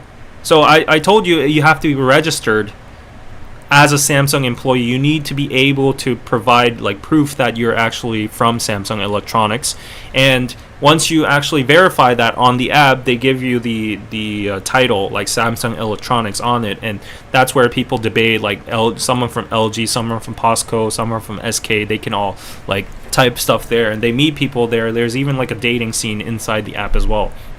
But anyways, your username is anonymous, but you can see which company they're from. So someone from Samsung Electronics, which was a female, posted their story about, oh, my weekend getaway in Yangyang, and it was crazy. So apparently, she went with a friend together to Yangyang over the weekend, and they met two men, obviously numerous men tried them and they didn't like them, but they chose two men at the end of the day. But the problem was that both of the girls liked the good-looking guy. So in this kind of case, it becomes complicated, right? Like, who takes who? So you can drink together, but once you're going to your room, like to boom boom or bam bam or whatever, who's gonna boom who, right? So it gets complicated. So apparently they had like a little quarrel with each other, but then they're all like, drunk and all that, and the guy was like, you know what, let's just share. And she afterwards described how it went. And she was like, I've never done anything like this in my life, but I opened my eyes and I was I confronted myself like having two guys on behind or on top, I don't know. Well, I won't go into the details. And yeah, that's basically what happened. So when that post went viral, I saw that on Instagram, and I'm telling you, it was on Blind from an employee from Samsung Electronics. It's not like the person is better or anything, but it's just the shock factor, right? It's like one of the elite people, like, you know, and people are like, holy shit. So like there were rumors about Yangyang. Of course there are videos about Yangyang all over the internet already. There were already like dirty rumors that there are messy stuff that go around over there. One night stands aren't anything. Like, you know, there are multiple versus multiple 2v2, 3v2 stuff going on over there. And now we have actual stories from Samsung employees having fun over this. So like, wow, it must be wild. So yeah, that sparked the internet, and I think that became the catalyst for the recent buzz on this. It was like the nail in the coffin. Sharing is loving. Oh my gosh. So yeah, so what happened is the governor of Yangyang came out, and he expressed his disturbance and huge discomfort over this image that was forming in his county or his region, right? And he was like, it really undermines and undervalues the hard work the civil workers and the whole community in Yangyang tried to promote as like a healthy, family friendly and surfing type of vacation vibe. But now it's all been tarnished into like a dirty, young people only, wild party town. And he's like, I'm going to like, we have to do something about this. And there were statistics recently that visitors, in terms of numbers, like numbers of visitors in Yangyang declined rapidly over this year because of that rumor. And we don't know it's about that if it's like exactly because of that rumor, but the governor came up and said like we suspect that these kind of bad rumors are driving people away. And that's actually a fact to some extent, because there's actually a saying going around in Korea. This is misogynistic, I will say. It's straight off misogynistic. But it says, if you ever encounter a woman that says they've been to Yangyang before, like, filter her out. Like, don't even like think about getting into a relationship. There are a lot of misogynistic terms like that. For instance, working holidays in Australia.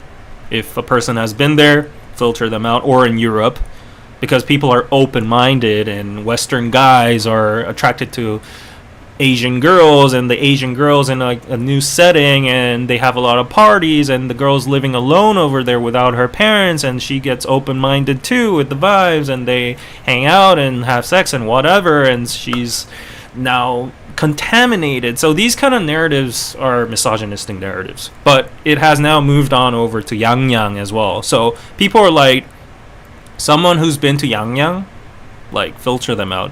And I think it applies to guys nowadays too, because like the mass majority of the Korean population is still very conservative, and even females are saying, yeah, like, I don't want to meet a guy who's been to Yangyang before, who openly brags that they've been to Yangyang before. So that's now the image. So people are deliberately distancing themselves from that region. They either go secretly, or they don't mess around in that area because they think it's filthy, right? So this is just another Tuesday in my beach in SoCal. Okay, but you gotta know Korean dynamics are different. So Yangyang has become framed as that city, and it's frustrating the regional, provincial government over there. And there's also a saying for Yangyang, because of the name Yangyang. there's a phrase saying that Yangyang 가서 앙앙한다. That means you go to Yangyang to do 앙앙. And I'll let you guys imagine what 앙앙 means, okay? Yeah, I'm not gonna voice act or anything, but you guess what 앙앙 means, okay? You do 앙앙 in Yangyang.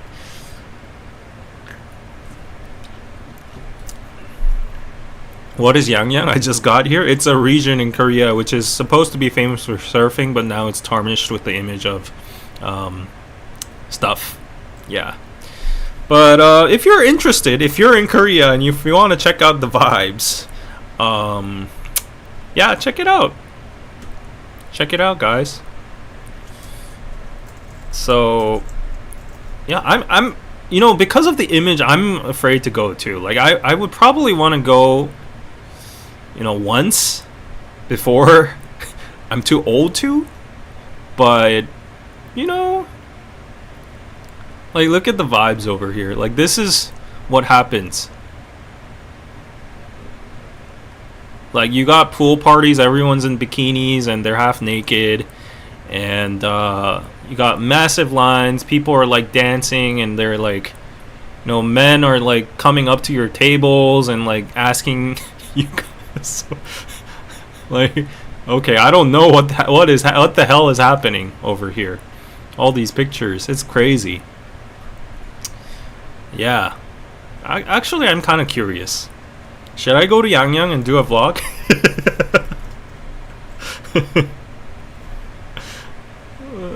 Yeah, I'm kind of curious. Oh, let's see some YouTube videos. Oh, what the hell is happening? Oh, that doesn't look so bad, right? What's so... Oh, what's happening? It's... What? Okay, that isn't even... That's so... Yeah, that's not so bad. Hey, what's so bad about this, right? I guess what happens after is pretty wild. Ooh, what's that? Okay. Anyways, I'm gonna do my research on YouTube. If I put that up on YouTube, no woman is ever going to date me anymore.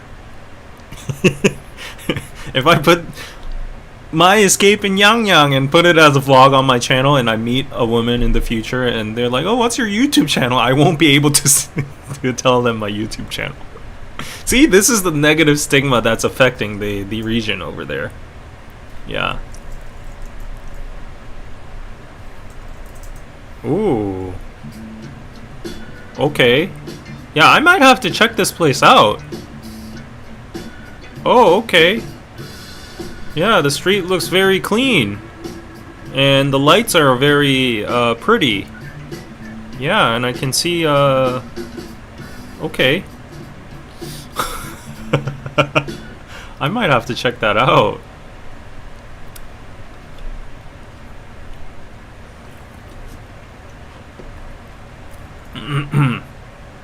You should collaborate in clearing that region's image. That's going to be very hard.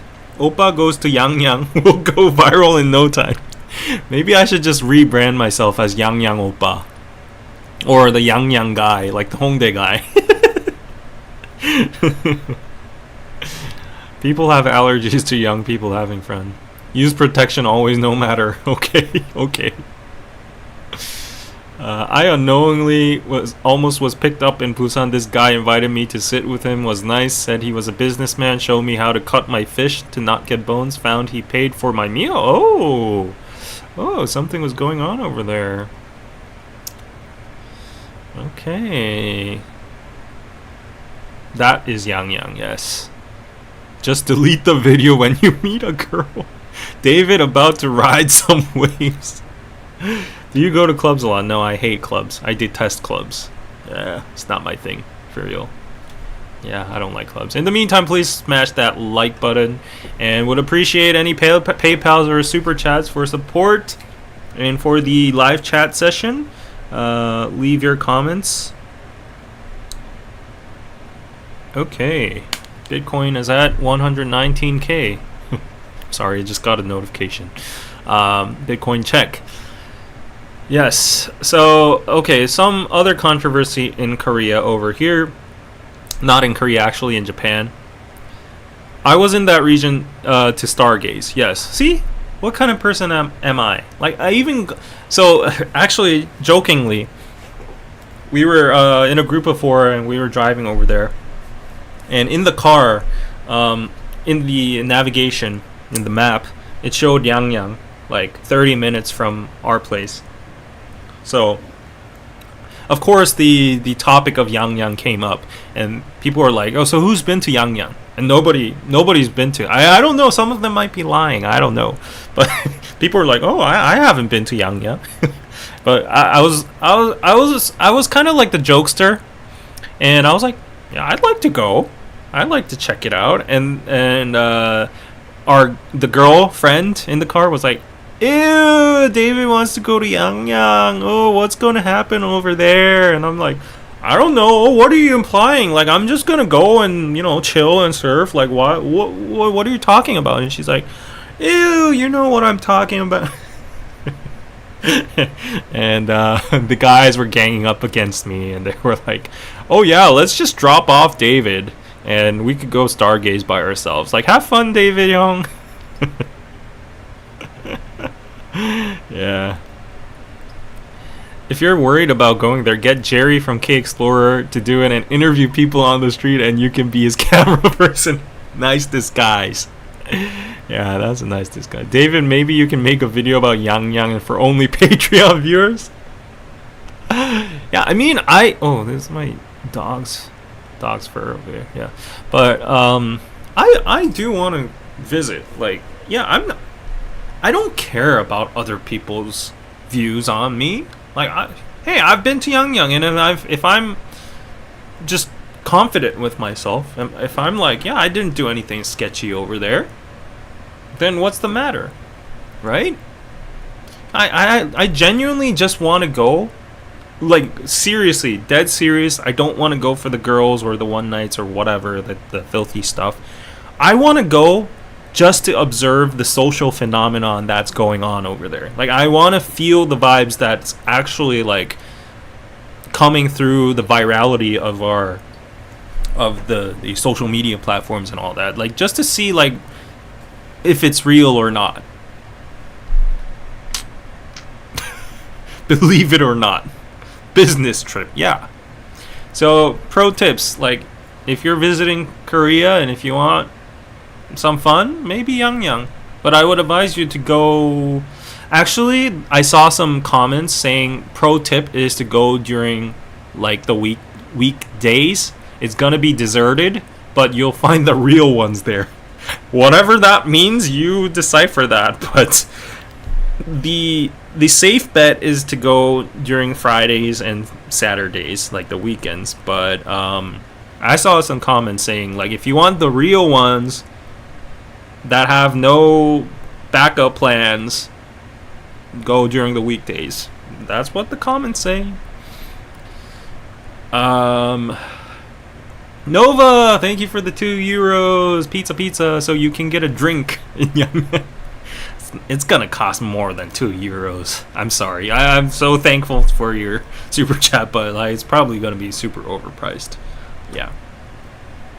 Okay. Oh, speaking of Yangyang, there's a John Yang, I know. There's a John Yang, you know, and I know. Where's Dolly Baby? Is she in the chat today? There's a John Yang, you know, that I met last week.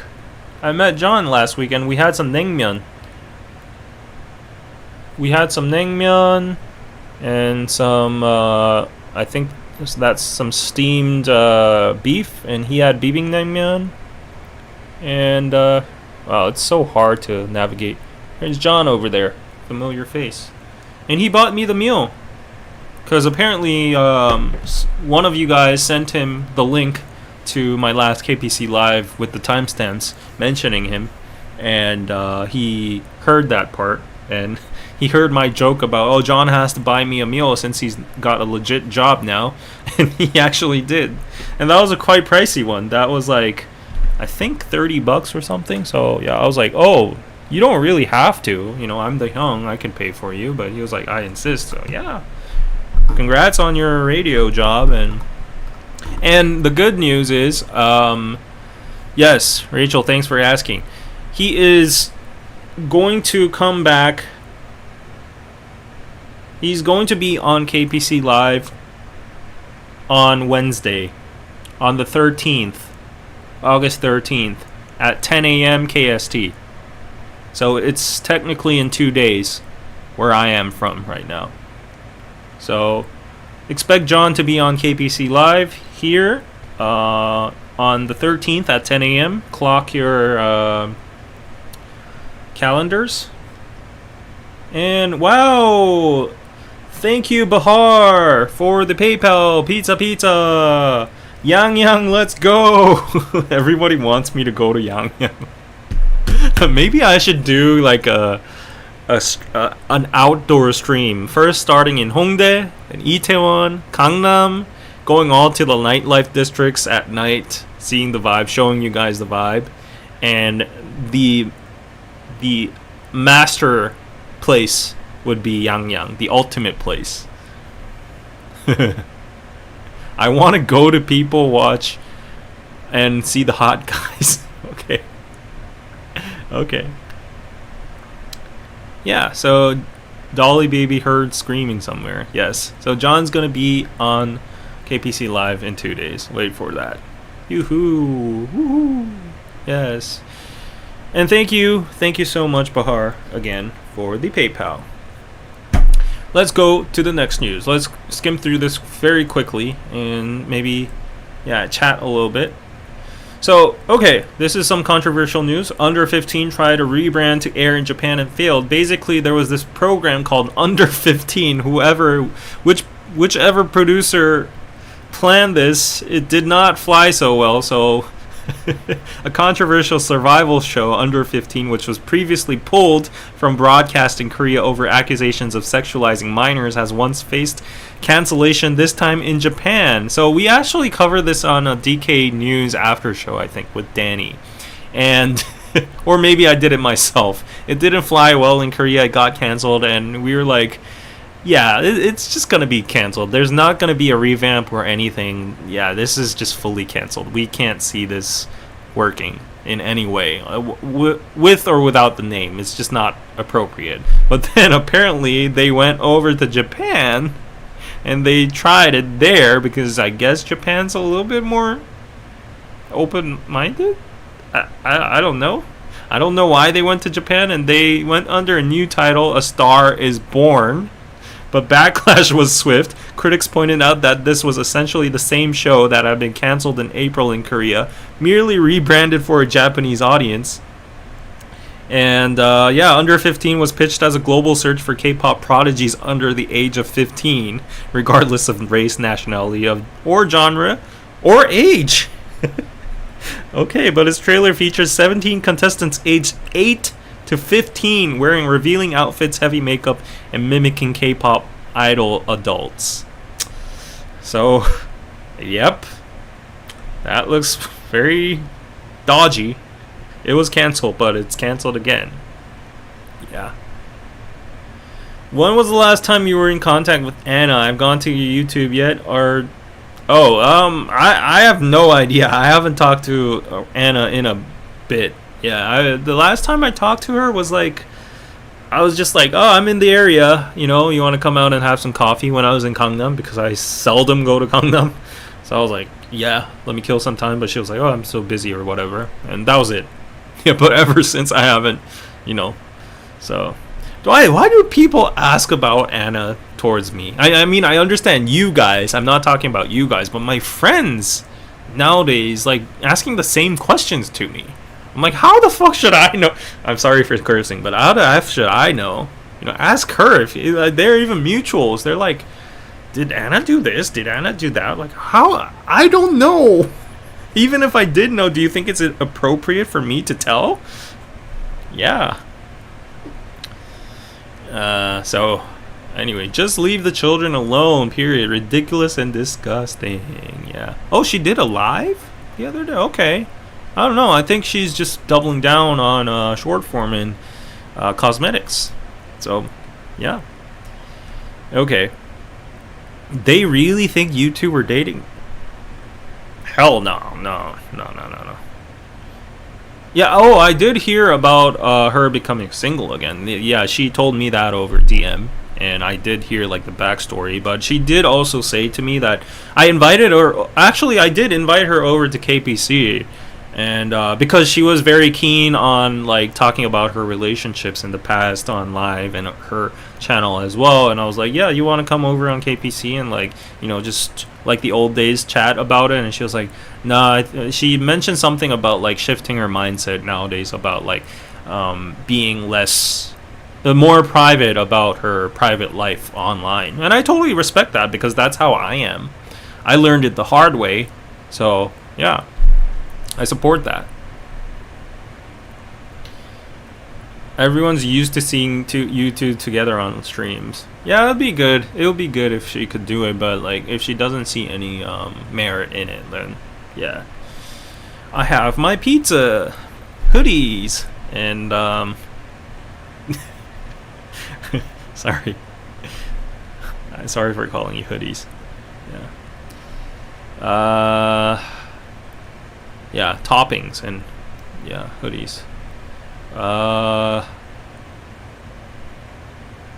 But isn't that show basically what happened at every weekly trainer evaluation in K-pop companies, just without the makeup and flashy clothes? That's true, but I guess the fact that it's not published on air and judged by the whole entire audience and just a select few employees that are motivated and willing to elevate them to success.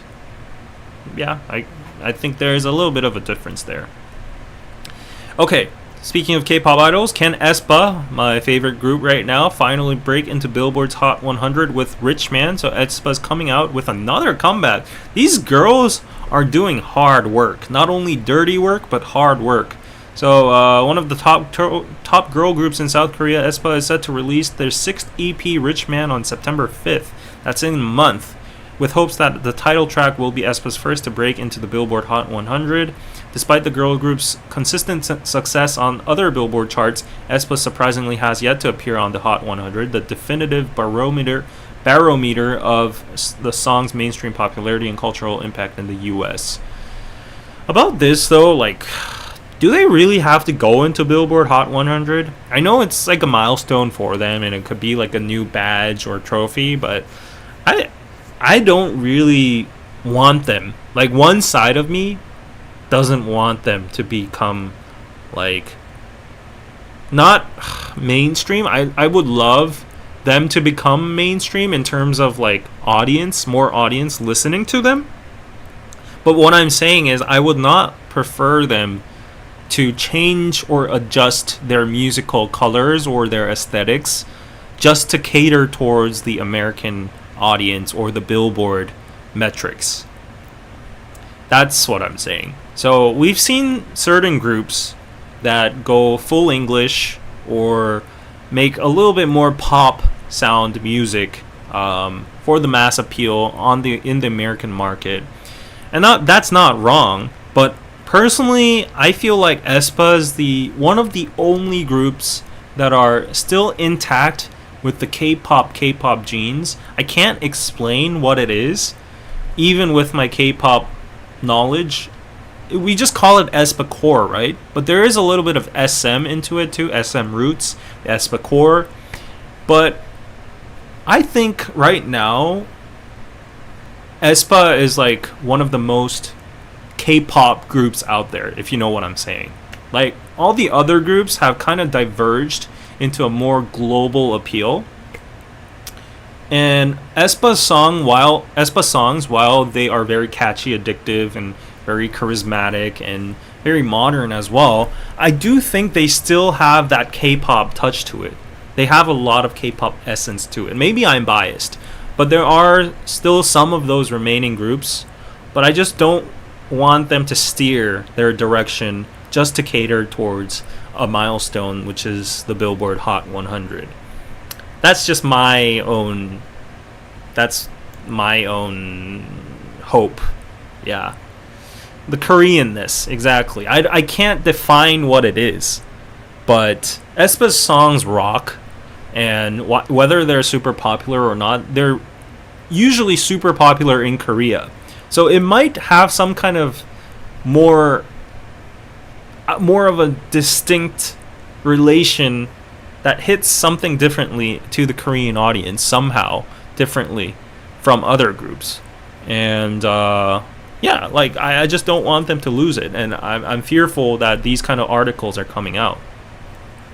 Yeah, let's leave the US markets to groups like Cat's Eye. aespa should prioritize the Korean audience. Exactly. I mean, as much as I love them, I love seeing them broadening their horizon and getting more international fame and all that.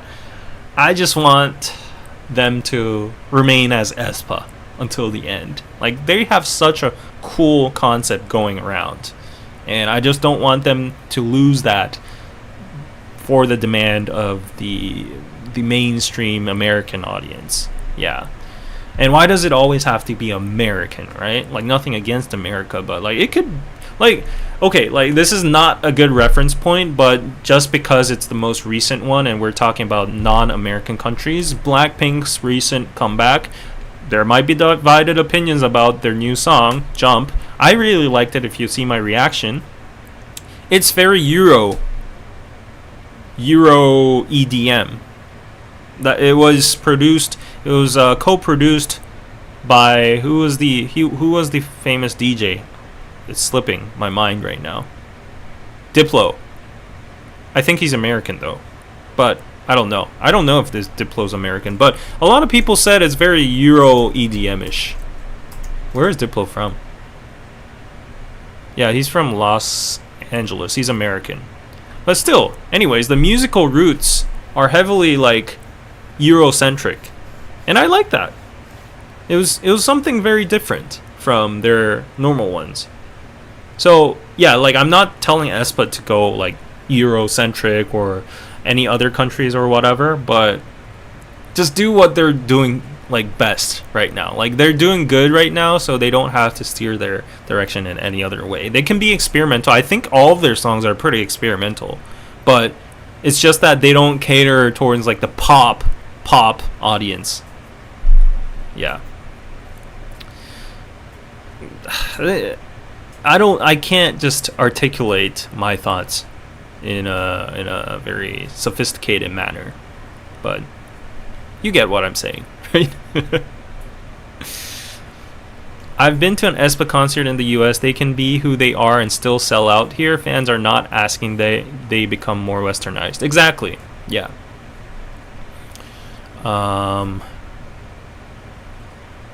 Your point is very fair. Okay. Yeah. But you like money, right? Mainstream sells. Why not do both? Yeah, that... But I think... I understand that point. But I think what makes aespa so good is because so far they haven't caved in to that.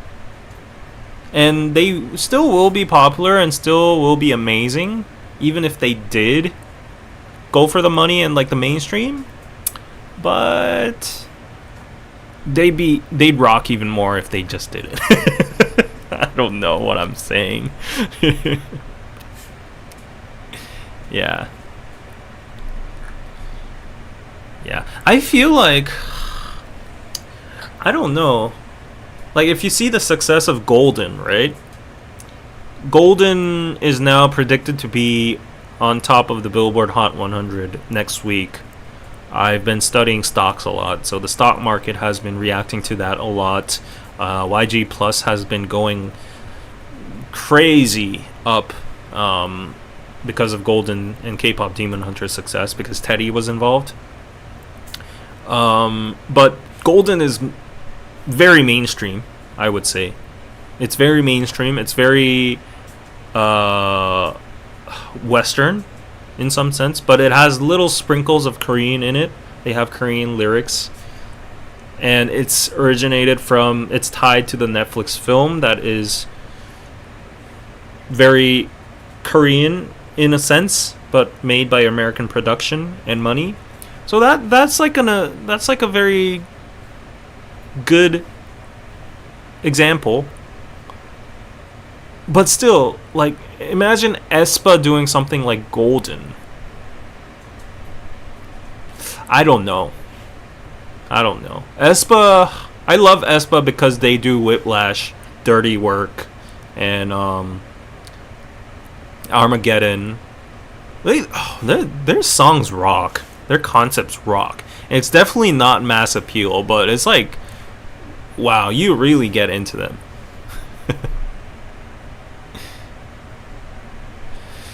I thought you said K-pop wasn't that big in South Korea. A group needs to adjust to their audience. Yeah, but the thing is, aespa is big enough. They're huge. They got the South Korean audience. They got a huge international audience. The only barometer here right now, the only milestone they haven't achieved is the Billboard Hot 100 right now.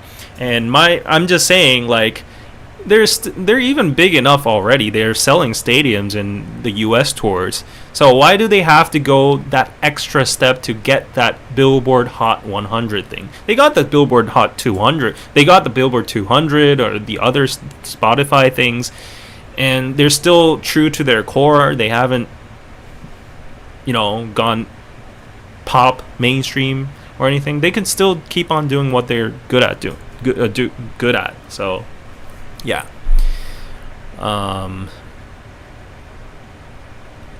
Yeah. Okay. So anyways, that's that. But here we have another update about Taehyung.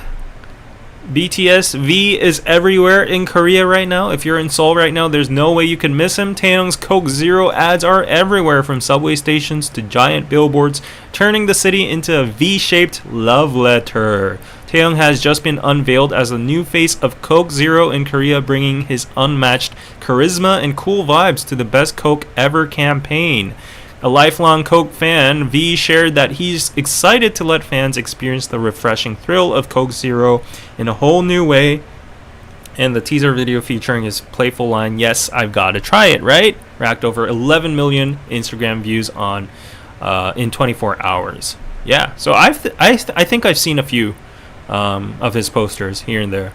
So yeah, if I buy a Coke Zero packet now, do I get BTSV photo cards or something? I wish they had that kind of set. If they had that, I think it'd be sold out like crazy. That would really boost up. Like, just by the ads itself, ARMY is going... Like, honestly, really honestly, Korea's already crazy over Coke Zero and all these zero drinks. So maybe there might be a market share between Coke Zero and Pepsi Zero. Everyone loves the Pepsi Zero Lime, and I see a lot of stores either stack Coke Zero or Pepsi Zero Lime. But if you have a choice, and let's say the store owner is an ARMY, they could switch over to Coke Zero. Or if you go to the convenience store and you have a choice, then like people like me, it's like, oh, I want to support V. I want to boost up his sales. I'll buy Coke Zero and stuff. This is similar. Although I bought it because of this. Speaking of aespa again. Yeah, flexing my Karina cards one more time. If they got photo cards like this for Coke Zero and V, I'd buy a pack. Yeah, I'd buy a pack. Yeah. But go Taehyung. And I remember a few lives ago. No, I remember the last live. I was just reading a comment. I got stalled. But I remember the last live. There was some controversy about like Taehyung supporting Coke and whatnot, and it feeding into like Israel and the Zionist agenda. Yeah, but you can go see the comment section over there. I saw some of you guys or the comments, rebutting that and having their own logic. But at the end of the day, okay, I think it's a conscious. It might. You At the end of the day, what I'm trying to say is like, okay, you can have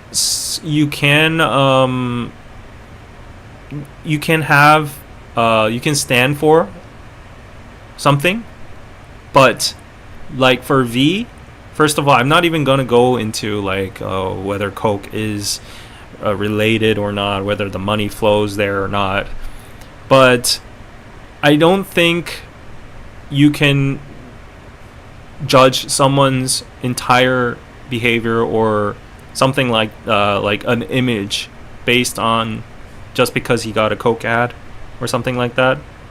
And there are so many possibilities that you are unconsciously consuming a product from the chain of the same industry where these multinational conglomerates have all their hands on in so many aspects in the F&B, like from Coke to like cafes to whatever we're talking about. So yeah, I mean, I just feel bad for idols that suddenly become Zionists because they're drinking out of a Starbucks tumbler. That's all I'm saying. I think it's too much of a complicated thing to actually articulate, but maybe it's different in layers of being an advertisement model or whatsoever. But like it's just unfair for idols to become like immediate Zionist and ignorant and hated because they're going to Starbucks and liking McDonald's and Coke. Yep. Anyways.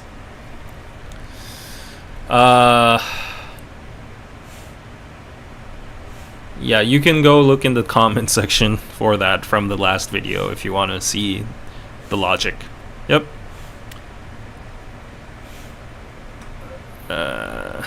Okay. Yeah. So speaking of multinational trade, here is some boring information for you guys. Usually for those of you who remain until the end of the stream, more into Korean politics and world order. Trump's 100% chip tariff plan may not hit Samsung, SK Hynix under Lutnick's clarification. So basically, what's happening is, okay, we are in the tariffs effect now. It's officially 15% for most of the exports we have to the U.S. The deal was struck, and people in Korea are satisfied with it. Satisfied? We're like, okay, we can take a breath. Anyways, that's how it is. It's the new normal. EU is at 15. Japan is at 15. Korea is at 15. How better can it get?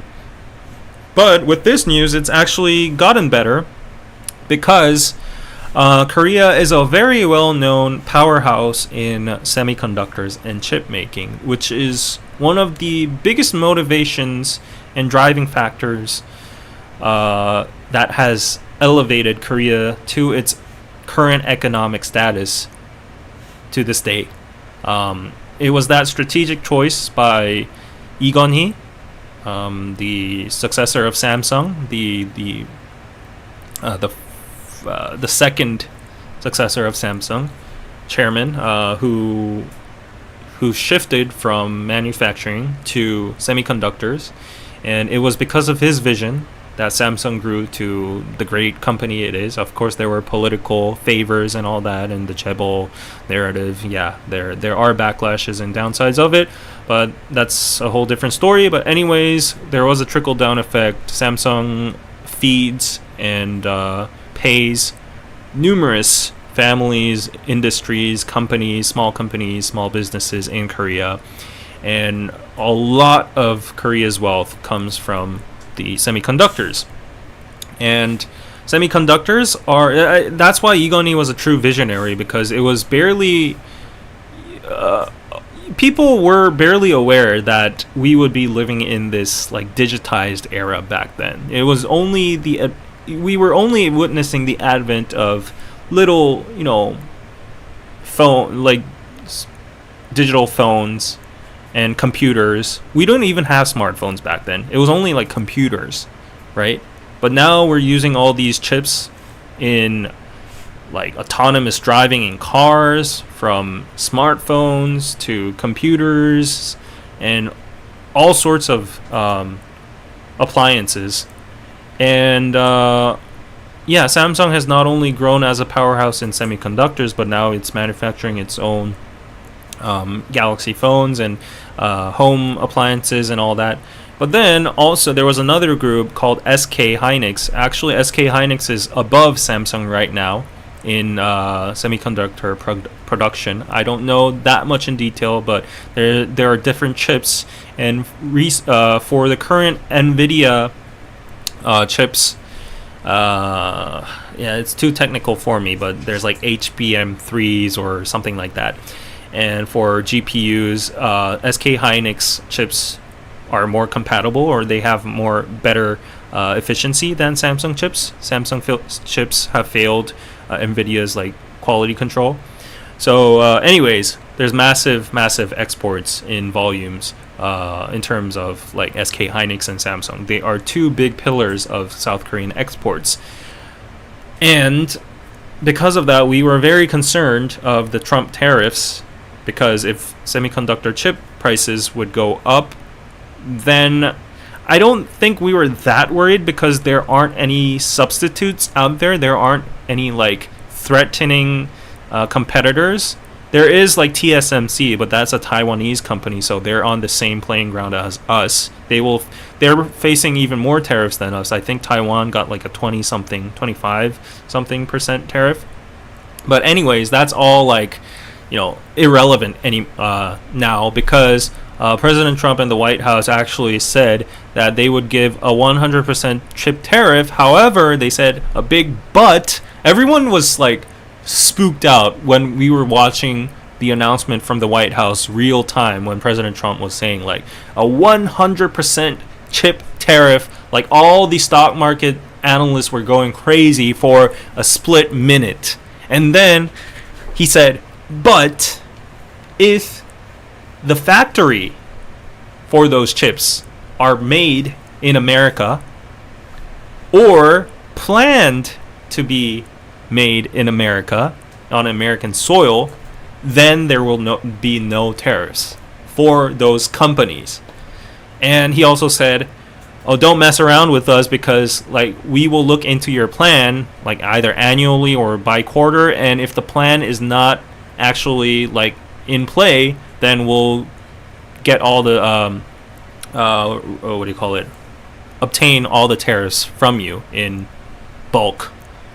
So basically we're immune. We don't have to pay tariffs in terms of semiconductors anymore, because Samsung has a big gigantic factory in Taylor City in Texas. It's almost built, I think. My friend was working there for a couple years. But because of that, Samsung doesn't have to pay. SK Hynix has a company in, was it Georgia or somewhere else? Anyways, they're both on American soil, so we're immune from these chip tariffs. I think TSMC is building one in the US as well. So yeah, like for now, we're like, phew, we don't have to pay those tariffs. And because of that, actually, over the weekend, I think Tim Cook, the CEO of Apple, actually went to the White House and met President Trump, and actually did another deal saying that Apple would replace most of its Asian-made, probably China, Vietnamese-made parts of the iPhone or their iMacs, and they would relocate those parts to American factories, or either factories based in America.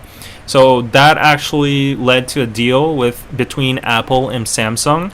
So this has never happened before, because I mean, of course, Samsung has provided some parts to Apple, but Apple has never, like, actively intervened and said like, oh, we want to use your factory for these parts because, they're in like the competitor space, and it's very tricky because if you're sharing Intel and all that, like, technology. But Apple's gonna be producing image sensors. That's not like an essential part for a gadget, so they're gonna be I think the market is predicting image sensor production from the Samsung factory, and Tesla is going to be manufacturing some of their parts in the Samsung factory as well. So anyways, everything's clear, and Korean people are now good, other than the fact that those jobs are going to be going to the American citizens, and whether the prices are going to go up because of the American wages or not, that's another thing to assess. But yeah, for now, we are not going to pay the 100% chip tariff, so that's good. That's a green light for us. So that's why the stock market rebounded, and I have a big portfolio in Samsung. So tomorrow morning, actually in 6 hours, I might see a big jump, a big red light. So red light is good. So yeah, I'm looking forward to that. Anyways, this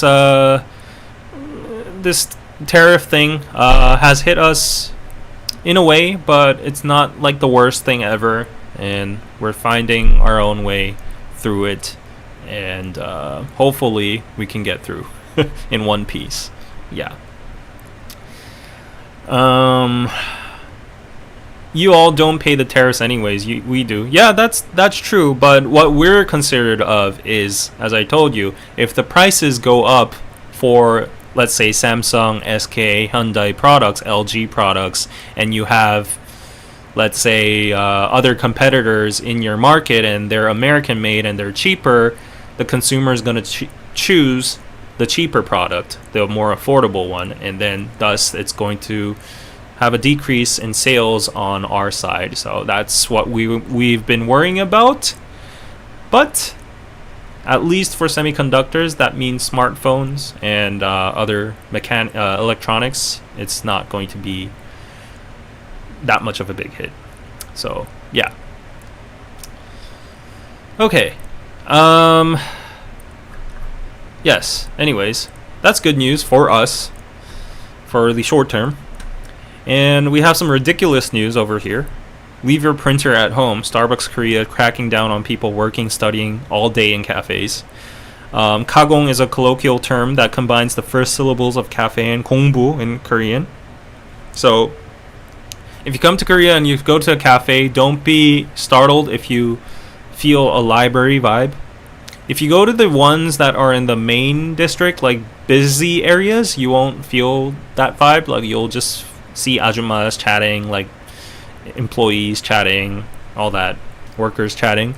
But if you go to just, neighborhood areas maybe, or there's a very if you go to certain neighborhood areas, less populated areas, and you step into a Starbucks, there is a good chance that it might be dead silent, and people are all looking into their laptops, and some people actually install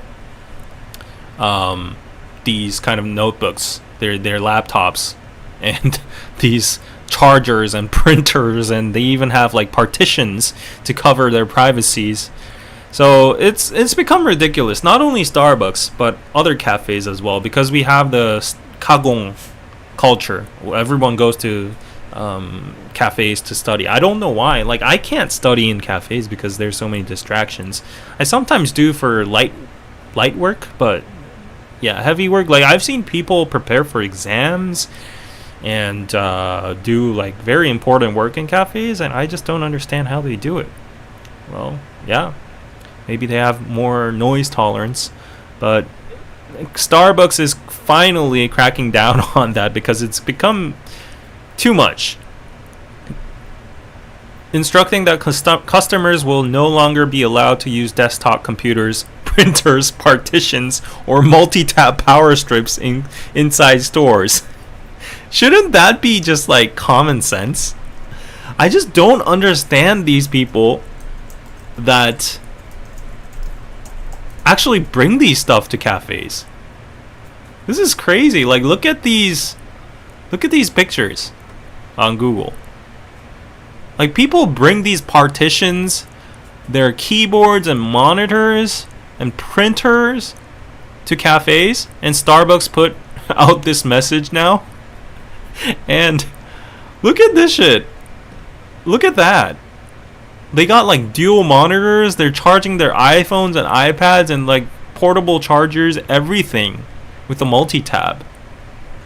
Look at that. And this is not an exaggeration. If I go to a cafe, I see one or two of these guys in the corner, and they're literally doing this. I never understood why this happens. How people could be so thick-faced to do that. Okay, like these yeah, you have like partitions provided by the cafe itself. That's okay. But like that's too much, right? So I remember a Tusum place next to Shinchon Station. It was loaded with students and some had laptops stacked. It was quite amazing. Yeah. And people, the funny thing is, people just get their seat, they install all their MacBooks, their iPads, charge their phones, their wallets and keyboards, and they leave them like that, unattended, and they go for lunch or dinner for an hour, and they come back. And I'm not talking about like, oh, Korea's so safe. Like, oh, how could they even, like, that's the foreigner point of view. Like, wow, that's amazing. But like, I'm talking about the audacity. Like, how could they stack all their gadgets, all their equipment, charge all their stuff, and go for dinner and lunch and come back? And they only buy like a glass of Americano, which is like $2. And it's clearly already empty. There's not even like ice left in it. And just because they bought that one glass of coffee, it doesn't mean you get to stay there for 7-8 hours, right? Quite honestly, I've done similar things before, but I don't bring like all my monitors and laptops and everything. Like, I just have probably a laptop and maybe just charge my phone. That's about it. And you know, I could go for a quick sandwich or Subway next door for like 15 minutes and then come back. And because like, you know, like if I go in at 11 and I'm working, it's 12, and I feel like, you know, I do have the right to stay at least for 3 or 4 hours. And if like lunch is gonna be in between, I'll go to the lunch box or a convenience store place or Subway right next to it, or a McDonald's, get a quick meal in under 15 minutes, come back, and then resume to use the seat for like a few more hours, like 2 hours, and then go. But like 7-8 hours, stash all your stuff, that's too much. Like, there's no written rule for it, and that's why people are abusing it. But like, there's a thing called common sense, and it's sad that Starbucks actually had to come down to the line where they had to write that out. Yeah. Bringing a whole monitor is insane work. You're either homeless at that point or you have no internet. That's true too. Like, why go through all the fuss of bringing all that stuff? The Wi-Fi is probably not even that good in a Starbucks. Yeah. Charge them 20 an hour for occupying the space after 1 hour. Charge them to use the electricity and the space, or make mandatory minimum purchase 15 every 2 hours. Yeah, that's how it should be. Right?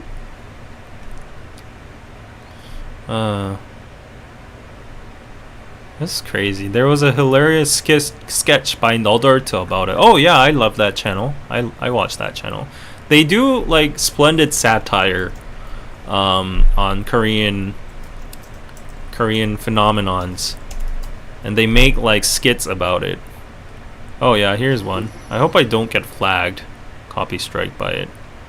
So they buy like one coffee, one ice americano, and slowly they put out their laptops and their chargers and their iPads and all their multi-tabs over here, and it ends up like that. And it's already nighttime. They entered the cafe when it was bright. Yeah. So there's stuff like that. So anyways, yeah. Yep. So okay, we're almost at the end of the news. In the meantime, please smash that like button. 2.5 hours already in. So last news of the day. Is it because libraries and study cafes are too crowded? No, you can go to study cafes. Study cafes, no one says anything because they are purposely meant for those purposes, and you pay a decent amount of fee to enter those study cafes. And I would argue that study cafes have better environment than cafes. It's just, I guess some people might argue that they work better with white noise or a little bit amount of stimulus around them, or it's just in the main road, or they can people watch or something like that. Yeah. Oh, this is actually a good idea. Practically, they could change the public Wi-Fi password every few hours. Oh yeah, they could actually automate it. Ooh, yeah, if I were a store owner, I would actually do that. I would actually make a signboard saying every, let's say, 3 hours. I don't want to be too tight. So let's say every 3 hours the Wi-Fi password automatically changes, and it's only on the receipt. You can only get it from the receipt, so you have to buy another item. Yeah, that's what a lot of cafes do. Like, not the 3 hour automatic switch thing, but like the cafe Wi-Fi passwords are on the receipt. But then I've seen someone. Okay, I'm guilty of this too. Not for the Wi-Fi password. Okay, don't get me wrong, but a lot of cafes use the receipt and they have the Wi-Fi password on the bottom. But some people just dig up the trash bins, or like see empty spaces where some people have just discarded these receipts, and they just pick them up and they just free ride on that. But I've done that. So hear me out. I'm not an ugly Korean. I had a massive stomach ache, and it was like, oh, I could feel it. It was like diarrhea. I'm sorry if I'm grossing you out. That was TMI, but like there are days like that. Like, I was on the street, there was no place around, and of course every corner has a Starbucks in Korea, and because they don't want anybody, like everyone. Oh, what happened to my camera? Okay, it's frozen. Let me, oops.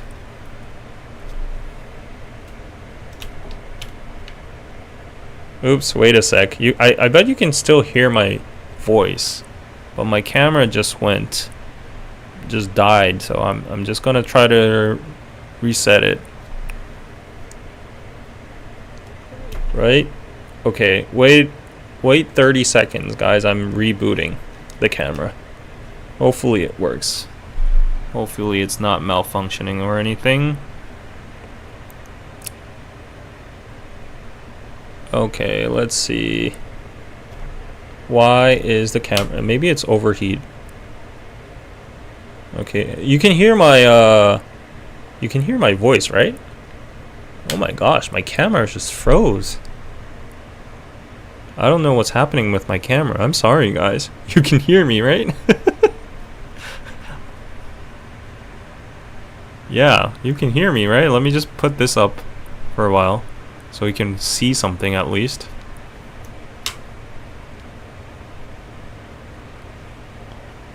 Wait, my camera is literally like frozen. Is this?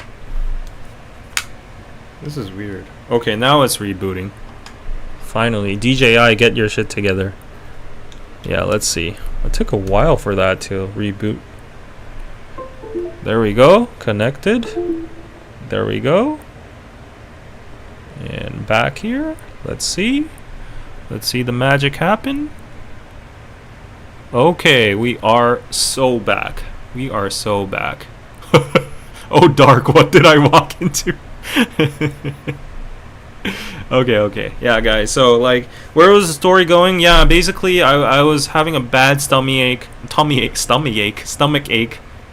And I didn't have anywhere to go to unleash my wrath. And I had to run into a Starbucks. But I was in such a rush. Because, like, I jolted right to the bathroom. But it was one of those Starbucks that have, like the password code in order to use the bathroom, to prevent from like just anybody coming in and using the bathroom. So I didn't have time to go to like order an Americano and get the receipt and all that. So I just went to the nearest trash bin, put my hand in, got the receipt out, and got usually they have the toilet passwords on the receipt as well too. I got that password and I punched it in, and then I went in and unleashed my wrath into the toilet. And in emergencies like that, shit can happen. Shit happens. We've all been there before. Yeah, we've all been there before. Yeah. Yeah, but there was this one time though, like I don't know, maybe my guts aren't so good. I should have more probiotics, but there was this one time I was in the States. It was a while ago, and it's probably the IHOP or something that got to my tummy, and I was feeling very, very bad in my stomach. And no, it wasn't an IHOP. I remember clearly. It was a Jack in the Box. I had a Jack in the Box burger. After that, I never eat Jack in the Box. I'm sorry if you like that, but like it tasted not so good. But then afterwards, I had a very bad stomach ache, and this was in the middle of like it was near the Death Valley, from Cali to.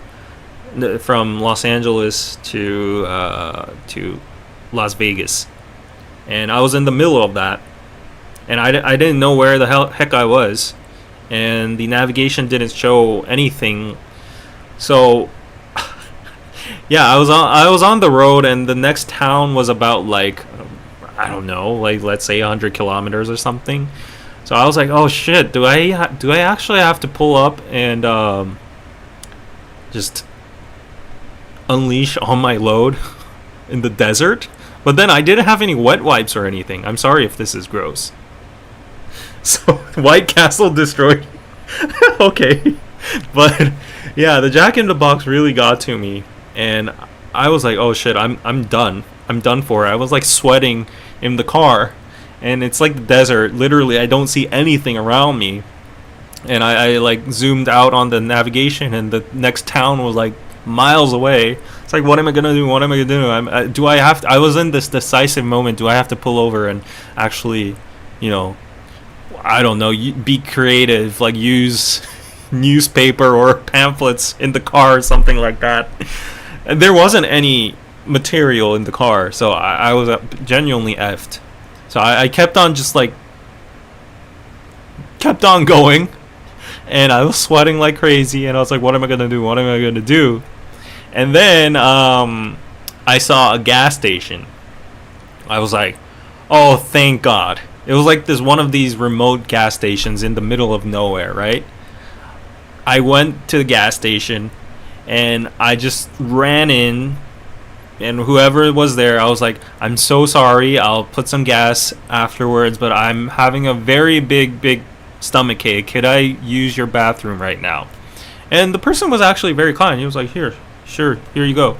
and he gave me the keys or something like that, and I went to the back of the gas station, and then I opened the door, and I am not kidding you. That shit, like quite literal shit, down there, reversed and almost came up my throat, if that makes sense. Oh my gosh. I could never, even in an emergency like that, I was like, I can't. And I just can't. And I just shut the door. It was so smelly, so swampy. There were like flies, and it wasn't even cleaned up. And I just couldn't. I just couldn't. And I just went back, and I was like, you know what? Actually, like, I'm just gonna go. I'm so sorry. But I just drove away. I just drove away. Oh my gosh, I can't. And then my tummy wasn't feeling good, but after seeing that, after having like a big shock like that, somehow it kind of like constrained it for a while, and then I kept it up until like a couple more 30 minutes, and then I saw like a little community center or something. Like it was like a ranch type of community center for like a park or whatever, and then I just went to like the toll gate person, the entrance gate, and all the security, and I was like, I am so sorry, and I'm in an emergency right now, could I just go in and use your bathroom? The person laughed and he just let me in. But that was in the middle of nowhere. Yeah. But yeah. Okay. This is how the night's going to end. This is what extra socks are for. But okay, to be fair, I didn't have socks on. Yeah, I was in sandals because, you know, California weather. Yeah, so. Oh my. Yeah. This topic has completely taken a different turn.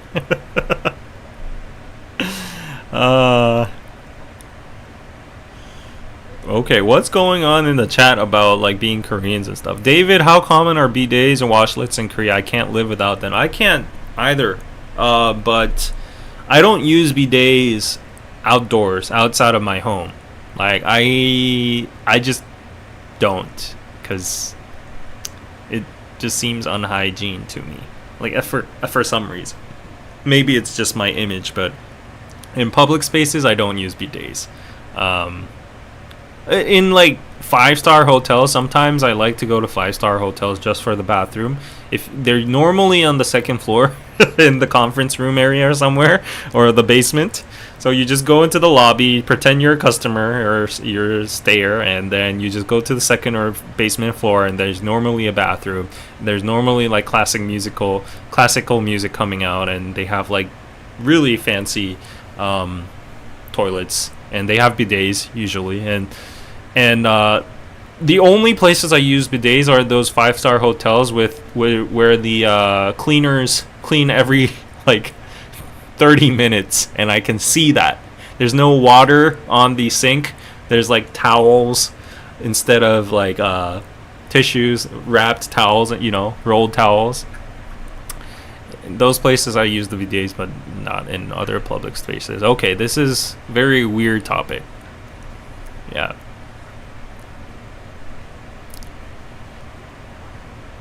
What is this about? Okay, I'm not following what's going on in the chat.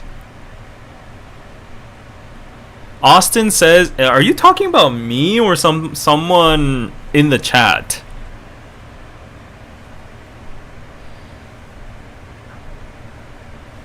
Annabella, he isn't Korean, so he is lying? Okay, this is the most ridiculous claim I've ever seen in my whole YouTube career. I will give points for you for that. David isn't Korean, he is Cambodian, and he should be proud of his heritage instead of lying about Korean. I will put you on the Jumbotron and actually highlight you because that's genuinely funny. Some people in the chat are saying you're lying about being Korean. That is so funny. Okay, I will actually entertain this because this is the funniest shit I've ever seen. Yeah. Okay. Yeah, I'm actually like secretly Cambodian and Thai, and I probably have some Mongolian in me and Hong Kongese, and since I speak English, I have some Caucasian and U.S. Citizenship and everything. Yeah, my grandparents are literally from Phnom Penh. Okay. I don't know how we got here. David is Indian. Yes, I'm Indian too. This is crazy. Oh my god, that is crazy. Yeah, I like to be Cambodian. Why not?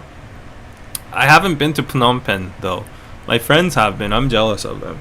I want to see the Cambodia is where Angkor Wat is at, right? Is it still available for tourists, or I heard they're shutting it down? Yeah. Trolls. Yeah. I mean trolls are usually annoying, but that was very creative, so I'm giving them extra points.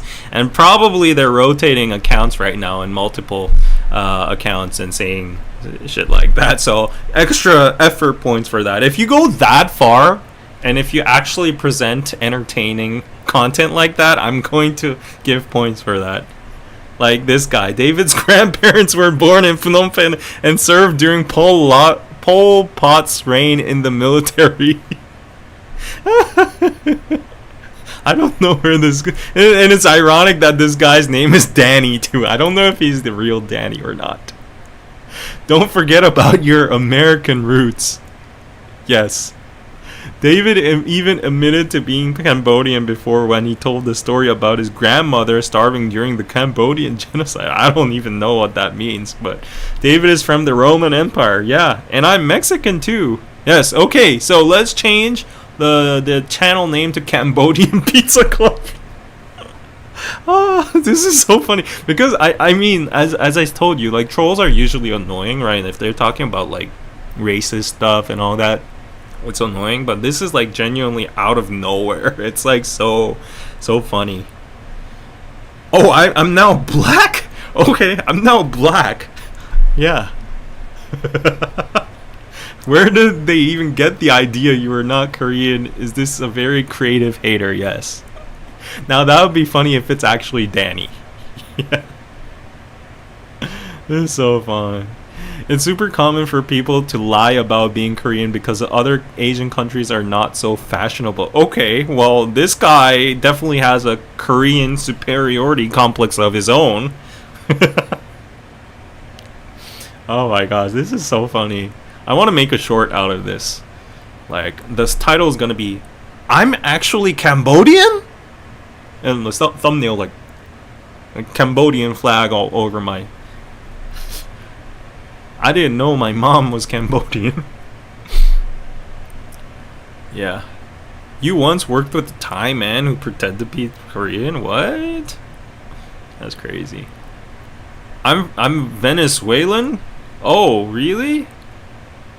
David, you better put on that kente cloth on our Ghana king.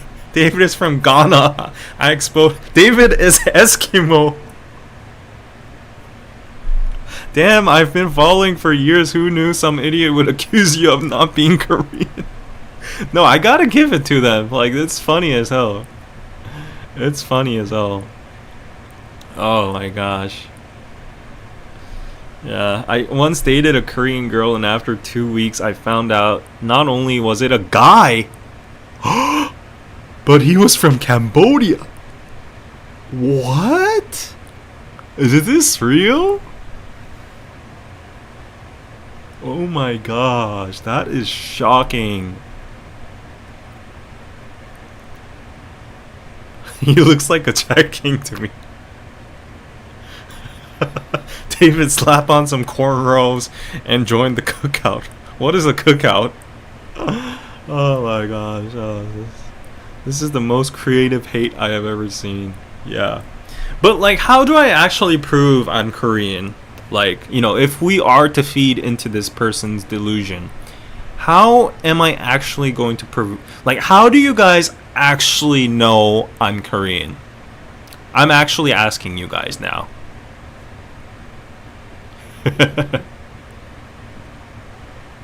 Like, I'm really asking you guys. How do you know I'm Korean? Like, try to prove I'm Korean. Like, what would you? How would you prove I'm Korean? Like, for this person, these people actually have a point though. Like, you could impersonate an ethnicity online if you wanted to, right?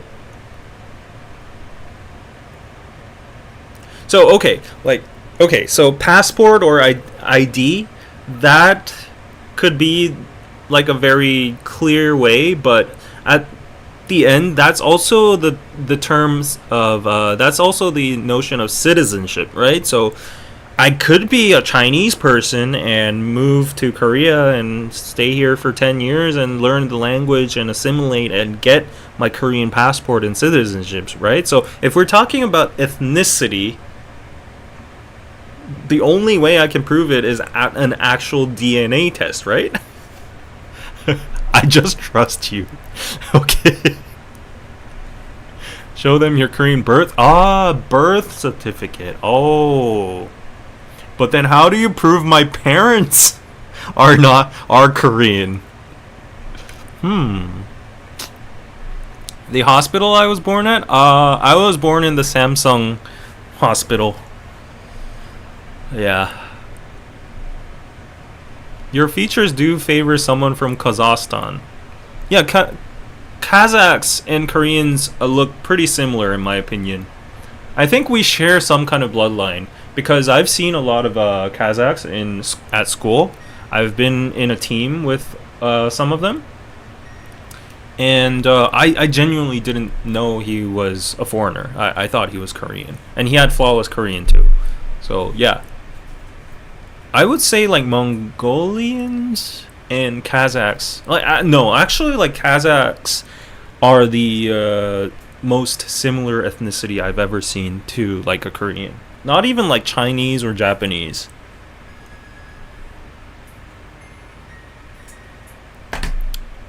Followed your live streams for about 4 years now. Thank you, pal. And do a DNA that shows them you're Korean. Actually, I want to take that DNA test. You know that one that trended quite a while ago, where you can see your family bloodline and heritage.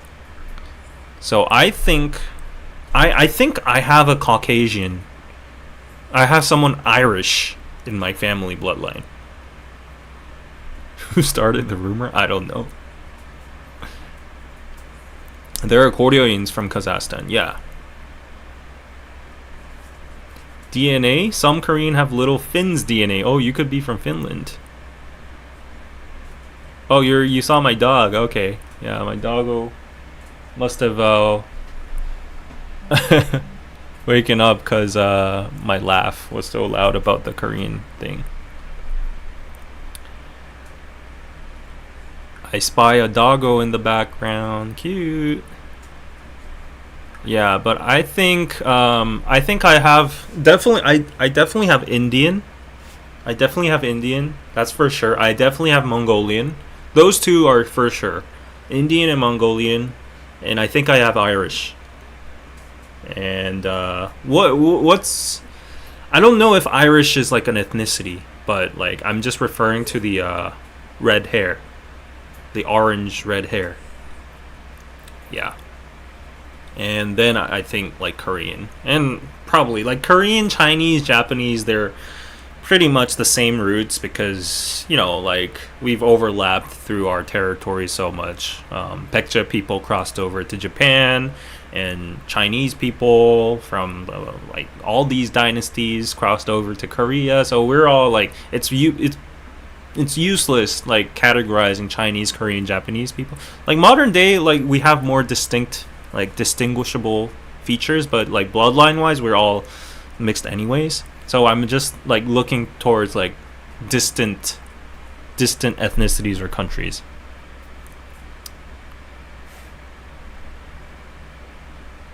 Yes. So, my family name, Kim, unless I was a slave and I bought that name, which is also a high possibility. Anyways, my family name, Kim, is from the region Kimhae, and the Kim family, the Kim clan from there.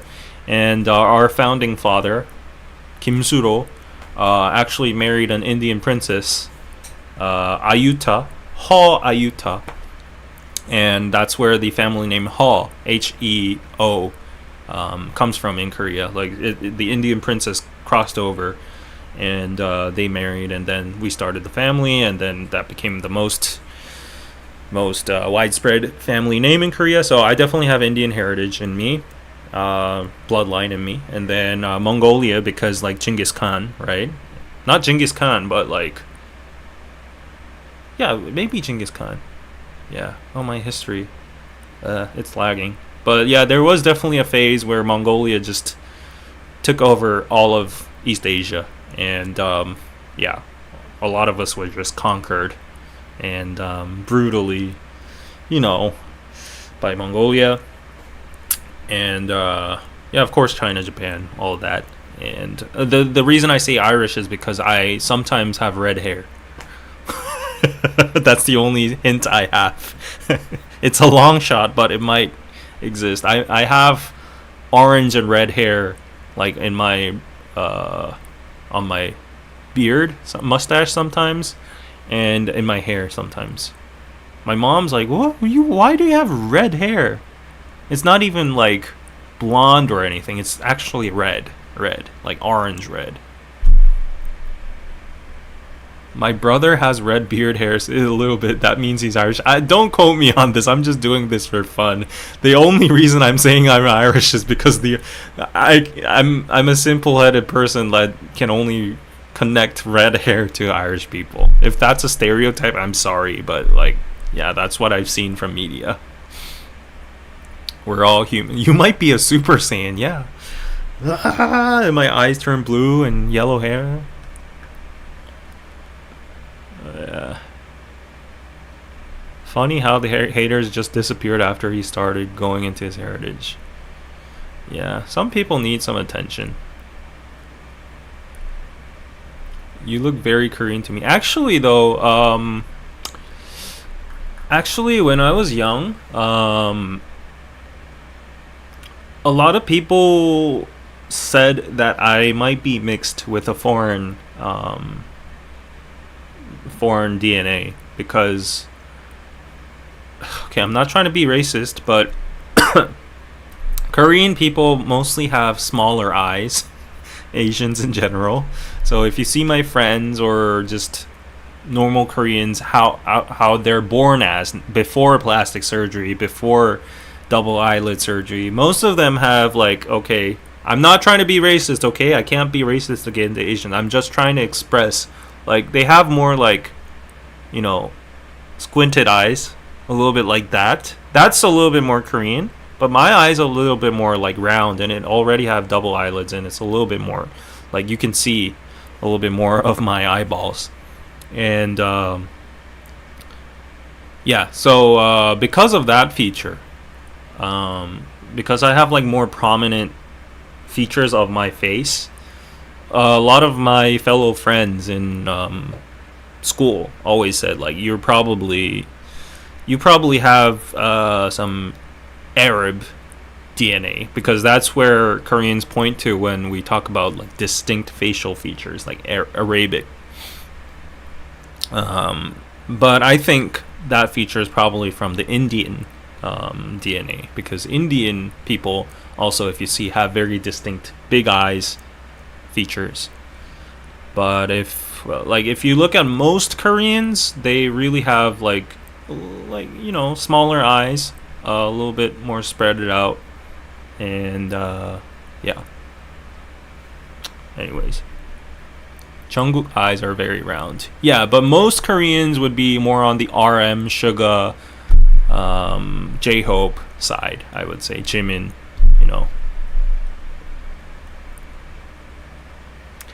David said before plastic surgery.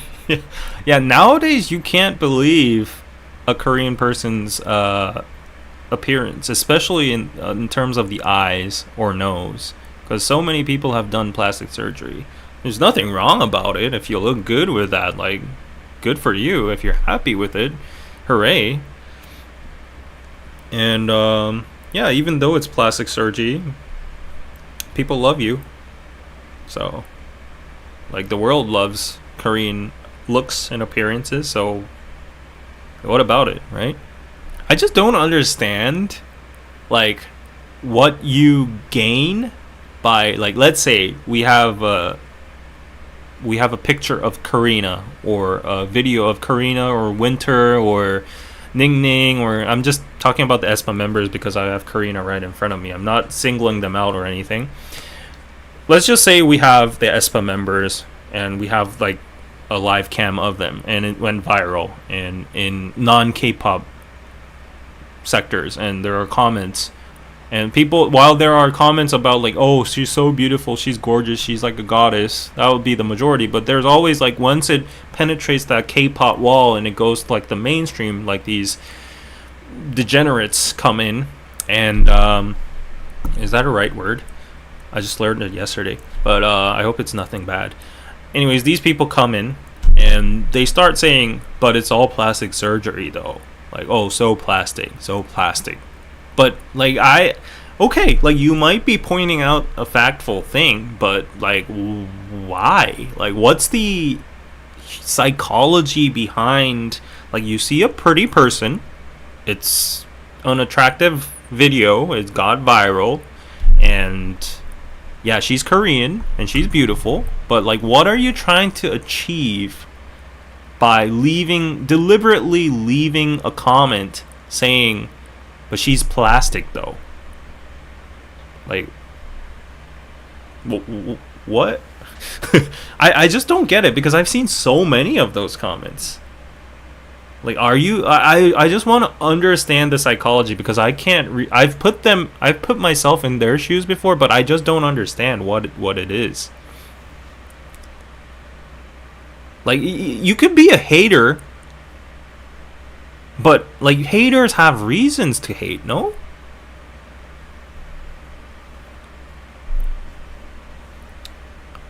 Okay, degenerates usually means the idiots of society who like to... Yeah, I follow this guy, this crypto guy on Twitter, and he was having a fight with other crypto guys yesterday, and he used the word degens a lot, and I looked it up, and it said it was an internet slang that came from the word degenerate, which means like idiot or something, and it's a crypto term where people just blindly buy crypto and pray for it to rocket and all that. So I was like, oh, degenerate, that's a new term I could use, rather than using for stupid or idiot or something like that. It sounds like a fancy word. So I put it in my book, but I didn't cross-check whether if it was like a politically correct word or not. People feel big by tearing others down, but is it tearing? Like, how would you tear Karina down by saying like she's plastic in an Instagram account? Like, I don't know. Like, that is yeah. Degenerate is a great word. Okay, thank you. People feel threatened by handsome and beautiful people? What? Really? What are they doing to you? I just don't understand. Some people just have nothing better to do. If they could sell their brains, it would have high resale value with a tag barely used. So savage. Because people hate other people who use plastic surgery. Okay, so they might have something against natural beauty, plastic surgery in general. So once they see a person that has done plastic surgery, they want to point it out and achieve that. I still get blocked. Okay, whatever. Like, I think this is not worth contemplating about. They say it as a way to emphasize that Karina is not a natural beauty. So there must be like a comparison point. I said I wouldn't like contemplate on that, but like since you mentioned, there must be a comparison point. So they're elevating other people with natural beauty by putting down Karina, that's saying she's plastic. Is that how it works? Or are they elevating themselves? If she is plastic, she is not real and therefore cannot be really beautiful. Yeah, I'm just like maybe digging too deep into the psyche, but I just wanted to understand what lies beyond that, those popular comments. Yeah. Okay. It's just weird to me. Okay, wow, shit. It's been 3 hours. Yeah, I need to end this. Like, I think we had a good laugh with the random person coming in. Telling me that I was Cambodian.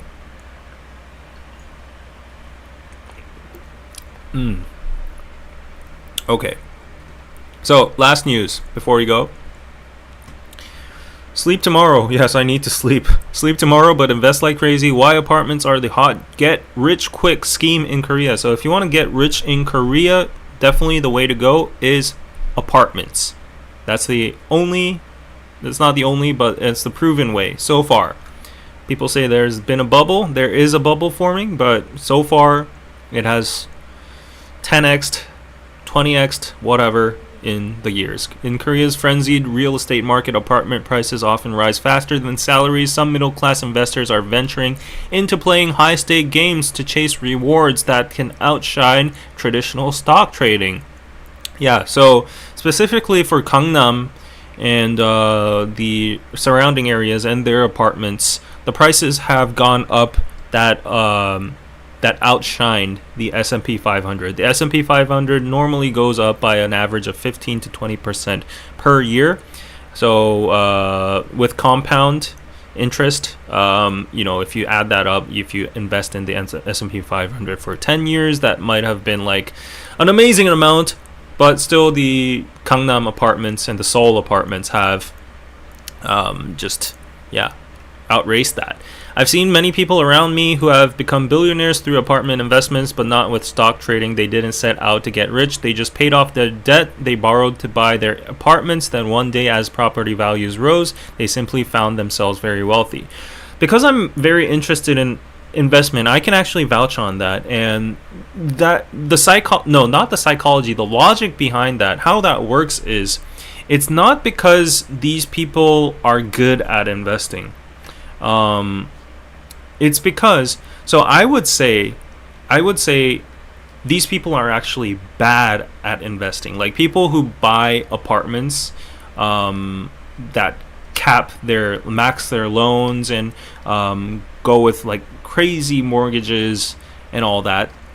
I would say, like in a capitalistic society, strategy wise, how do I explain this? They're actually not very knowledgeable about like how the capitalist society works, because fundamentally, like, okay, there are a lot of assets, but like in a financial point of view, you got to have like rotation rates. You got to be able to liquidate your assets easily. You got to look into like the return rate and the interest and all that. So like you got to have details and financial literacy in order to like invest in an asset or something like that. But these people are just, like, oh, I need a house. They say like houses go up. I'm gonna max out on my loans. So that is a massive risk. So these people are actually genuinely lucky, I would say. And also, not only lucky, but the hidden secret here is, even though these people are financially not that literate, the reason this works and why they outperform like stock traders or day traders or all these literate people in finance is because these people are essentially like Warren Buffett they're like Warren Buffett, meaning that they can hold. They have no choice but to hold. and they don't sell, buy sell, like, oh, this looks good, that looks good, oh, like Nvidia's going up, oh, Tesla's going up. They don't do like that, even though like stock traders have more knowledge about like how the financial system works. The reason apartment prices they get better returns is because they are actually just squatting down in a house for real use, real purpose, and they don't have any alternatives. They're just gonna live there for like 10 years, and then inflation and also market prices and supply and demand is going to take into account, and in the blink of an eye, after a decade, look at that, wow, my real estate, my apartment has quadrupled. And they don't even know that's going on, but that's just how the market works. And they have involuntarily, of course, there might be smart people nowadays that know about the real estate market and all that, and they voluntarily invest. But I'm talking about like the mass majority of Korean people, like from my parents' generation. My mom, my dad, I will say, they might be professors, but they are financially illiterate. They literally know nothing about the financial market. They only know about saving in banks.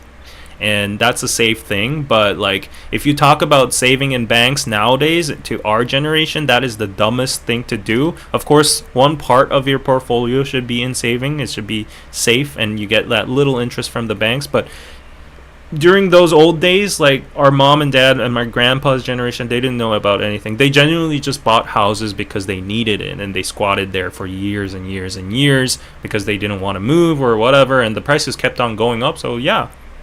So anyways, my mom and dad did not plan for my hometown's house to like go up that much. But nowadays, it's kind of a unleveled field because for young people, we all know that real estate is king in Korea until now. It's outperformed any kind of asset. You just buy an apartment, even if you max out your loans, inflation's gonna do it for you, and like everyone's gonna come to Seoul anyway, so the prices are gonna infinitely go up. So we all know the golden answer is to buy an apartment. The thing is, why we can't do it is, in the old days, with my mom and dad's salary, they could just save up, go to the bank, save in banking's account, get like that interest, and they could stack up their wealth and buy a decent apartment, which was like, I don't know, like the inflation messed with the prices, but back then probably like 200k or 300k. Right now, a Seoul apartment, the average price at the moment for a decent room with 2 rooms, 84 square meters, is 900k to 1.2 million USD.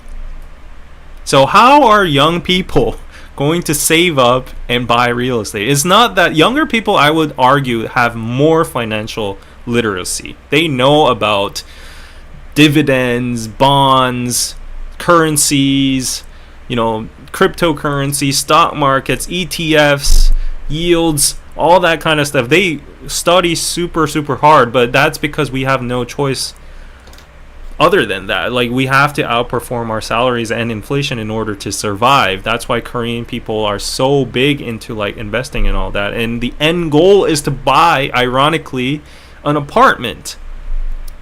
So yeah, like that's the ironical part about it, and that's the stressful part about it. Everyone is just like investing like crazies right now. Among my friends, the golden rule is like, if you have a salary, you have to save at least, not save, but invest at least 70% of it. 30% goes to your spendings for like food, rent or whatever, but 70% should be for investing. If otherwise, like, a lot of people have done like reverse engineering of like how much you have to earn by this age and how much you have to earn by that age to get like a decent home by 40 at least. And if you don't take that 70% savings from an average salaryman's salary, it's impossible to afford housing in Seoul. So that's our generation right now. So like, yeah, of course, real estate and apartments is king, but we don't have that option, first of all. And our parents and our grandpas, Maybe some of them were intelligent enough and they knew the cycle and the magic behind squatting and holding and hodling of apartments, but most of them just involuntarily just went to work, were very nice, decent workers, and just saved their money, bought a house normally, and then over the years they got rich. So that's how it happened. For us, it's very ironic because we learn about economy and like every single institution and investment we can do, but we can't afford a house. So it's like a very ironic situation, I would say. So if you see over here, a unit price in Seoul costs $22,000 per square meter, up 32% from 5 years earlier, beating major cities including New York and London, according to a mapping, the World's Prices 2025 report published by Deutsche Bank.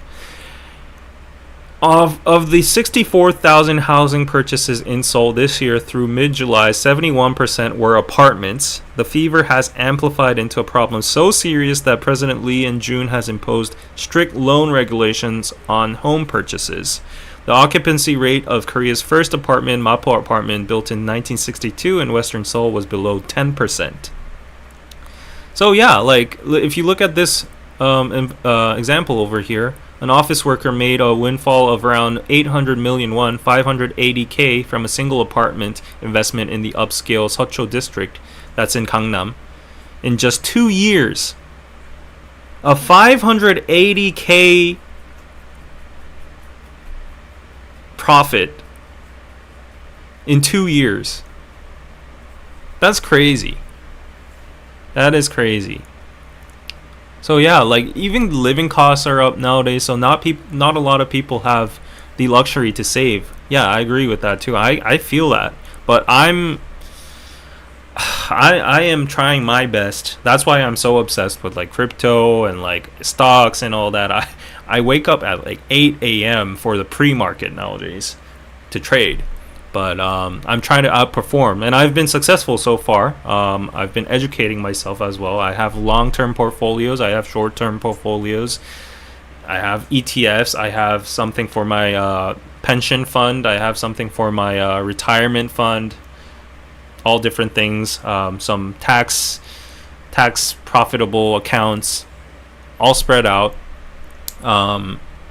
But I know a lot of people that are really struggling because, so like at the end of the day, the apartments are a hot get rich quick scheme in Korea, but it's a luxury at the same time because there are only certain amount of people who can actually get those loans.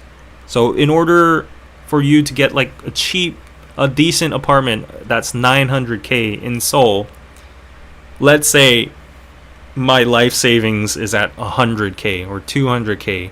I've been working in a company for like 7 years, and I got 100k. In order for you to fill that 800k, you would actually have to go to 3 different banks, get maybe 100k each. Then that's 400k, right? You're still 500k short. How are you gonna get that money? You go to like your office and get like you either get paid early for your retirement funds or severance or whatever. You get 100k from that, and then you get some help from your parents. They have some assets, they have some money lying around that's like 100k or something. This is all ideal at the end. So you're still 100k short. So some people go to like loan sharks, some people go to, I don't know. Some people invest and they strike some luck, but like in order for you to fill that 200 to 600k gap, like that's also a difficult thing too. So it's very easy to say apartments are a get rich quick scheme, but it's very difficult in actually buying an apartment. So there's a thing called gap 투자.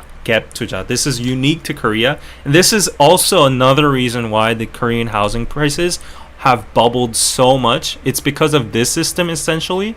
So because we have the 전세 system, again I have to explain this a little bit. if the selling price of a house is like, let's say, 1 million US dollars, the 전세 price would be at like, let's say 600k or 700k, depending on the interest rate. So the landlord would only get the 600k and put that into their bank and get the interest from that, and that would serve as the equivalent of like monthly rent. Okay, so that's why people just like put down payments of 500, 600k and live in 전세, and the landlord's happy because they get interest, and the tenant is happy because at the end of the day they get their 500k back. Either if it's loans or whatever, they're paying interest or whatever, but still they're not losing monthly rent. Like monthly rent is gone forever, right? It's just like you give it to the landlord, you don't get it back. It's like expenditure. But like for 전세, the good thing is like you get the entirety of your money back. So it's a win-win situation for the tenant and the landlord. I think it was a smart way, but then because of the fraud, because of some problematic landlords using that down payment, that enormous amount of down payment, and putting it in speculative assets and failing in it so they can't pay it back when the lease is done, or them gambling it, or like just stealing it and going overseas. Because all of these frauds, the 전세 system is now crippling, and a lot of people predict that the 전세 system is now going to disappear in the next decade or so. But more than that, like going back to like why housing prices are inflated, there's a system called gap investment. Gap comes from gap. So what you're doing is very hard to understand, but you can literally buy a house, like let's say a $1 million house, if you just have the amount of money for a 전세. So the 전세 price is 500k, right? So if you only have 500k, you can buy a $1 million house. Well, how it works is you max out your loans for the 500k, right? Like, okay, I have my 100k savings. I go to two banks and get 200k. I get some from my mom. I get like whatever. I fill that 500k. You get that, and you pay for the 전세 price for the house. So you're technically the owner, but you can't live in it because you have to give a 전세 to another tenant immediately to fill that $1 million.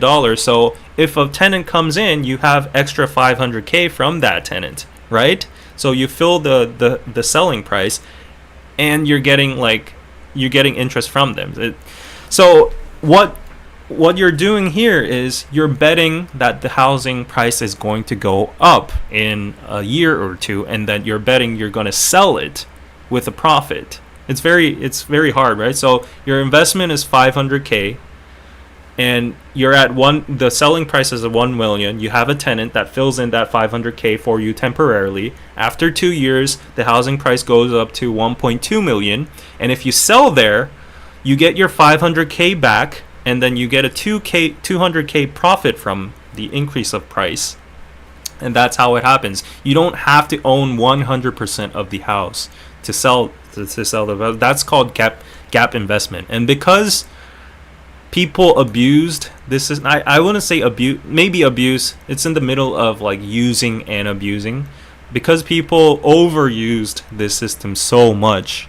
They speculated so much using this gap and 전세 system. The housing prices created a bubble because people bought like 5 houses even if they don't have capital. So like, they would buy like this house and that house, using this house as collateral and that house as collateral, and they would all just say like, oh, it's going to be okay once the housing prices go up, because the housing prices have never gone down in the past decade, so it's going to go up. And this is how a bubble starts, right? And that's how it all crashes. So it's very complicated. I hope my explanation was okay, but yeah, that's what's been happening, and that's why the government here is saying they're cracking down on loans, because loans are at the center of like these speculative things. I think this is very similar to what happened with the subprime mortgage crisis in the US, but yeah, anyways, It was very stressful to explain that, but it's more stressful of not being able to own a house. At this point, a lot of people like me have declared that I'm never even going to buy a house. I think as a business owner and as a person who believes that there's a massive bubble in Korea, and once the population cliff goes down even more, there's not going to be enough demand to sustain the supply. I think that this bubble is going to pop in the next decade or so. It's going to be a brutal. So I'm not going to buy at least until then, or I'm not going to buy ever. I'm just going to rent a house and either live in Cheonse or either pay the rent and use that as like expenses for my business to offset taxes. And I think that would be a better way for me in the long term. So sounds like Airbnb bubbles. Yeah, real estate flipping. Sounds like a subprime mortgage crisis. Exactly. So that's why the housing prices have gone up. Of course, there's inflation. Of course, all of that. But like because of the cap investment, the bubble has formed. But the problem is that the current owners of these houses aren't going to sell if the prices fall down. They only sell if the prices go up. And yeah, they even have like unions for that. And a lot of my friends have maxed out in these loans, and they've gone into like 800k houses with like 600k loans, and they're always paying interest a month, but they're crippling themselves because the salary comes in, they pay the interest for the house, and their only bet is for the housing market to go up and sell at one point to offset all those interest they paid. And they think there's going to be a nice return from that. So far that has worked, but I'm pretty pessimistic on it. But a lot of people say that I don't know shit because the housing market has only gone up throughout the past few decades. But I see a bubble coming for sure. Structurally, there can only it's inevitable, I would say. Some people say like, oh, foreigners are going to fill it up. Oh, Chinese people are going to buy it up. But what happens if all this Chinese capital dumps it at one time? And there's going to be panic, right? So I don't know. But I'm happy with my just financial assets, like stocks. I have more belief in stocks than the Seoul apartment scene. Because, okay, like Seoul apartments might be prime. Like they say London or New York, Tokyo will never fall down. But you never know about the future. Same goes for stocks, but I would put more belief in investing my money into companies like Microsoft, Google, or Nvidia more than a concrete building that deteriorates over time in Seoul. So I feel like, companies, I feel like in my lifetime, I don't see a company like Google or Microsoft going bankrupt or it's at least going to stagnate, but I feel like there's more growth in there than like a concrete building in Seoul, so that's where I'm betting on. So yeah, that's my point of view, and the whole reason I told you this is because I'm just kidding.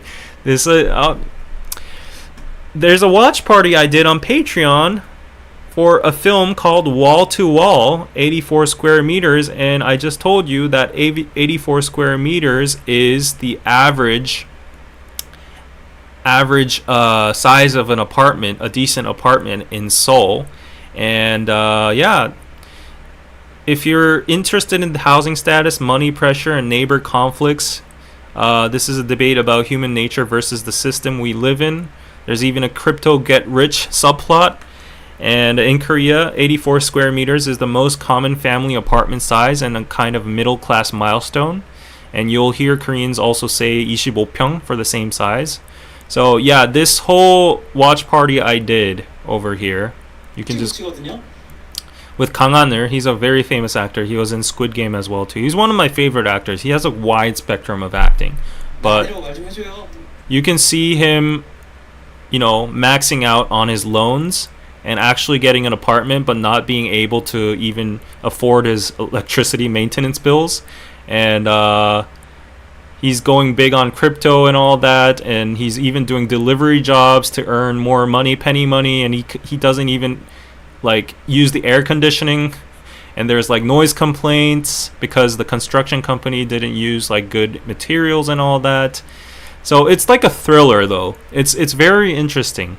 So I would really recommend watching this, even if you're doing the watch party or not with me. But I do explain a little bit of context while watching it. So go check it out on Patreon at patreon.com/KoreanPizzaClub. Only $5 for the watch party. You can see my little head over here reacting to it, and on top of that you get S-Line drama watch party episode 1 to 6 over here. So go check it out, guys. Nice little segue, right? Yeah, if you're interested, go check it out, because I think it really represents my generation. Like Kang Han-er, the actor, is actually my age, and he's actually, framed as like a average Joe, like average Korean guy working in a corporate setting that's trying to climb his way and get massive loans for all his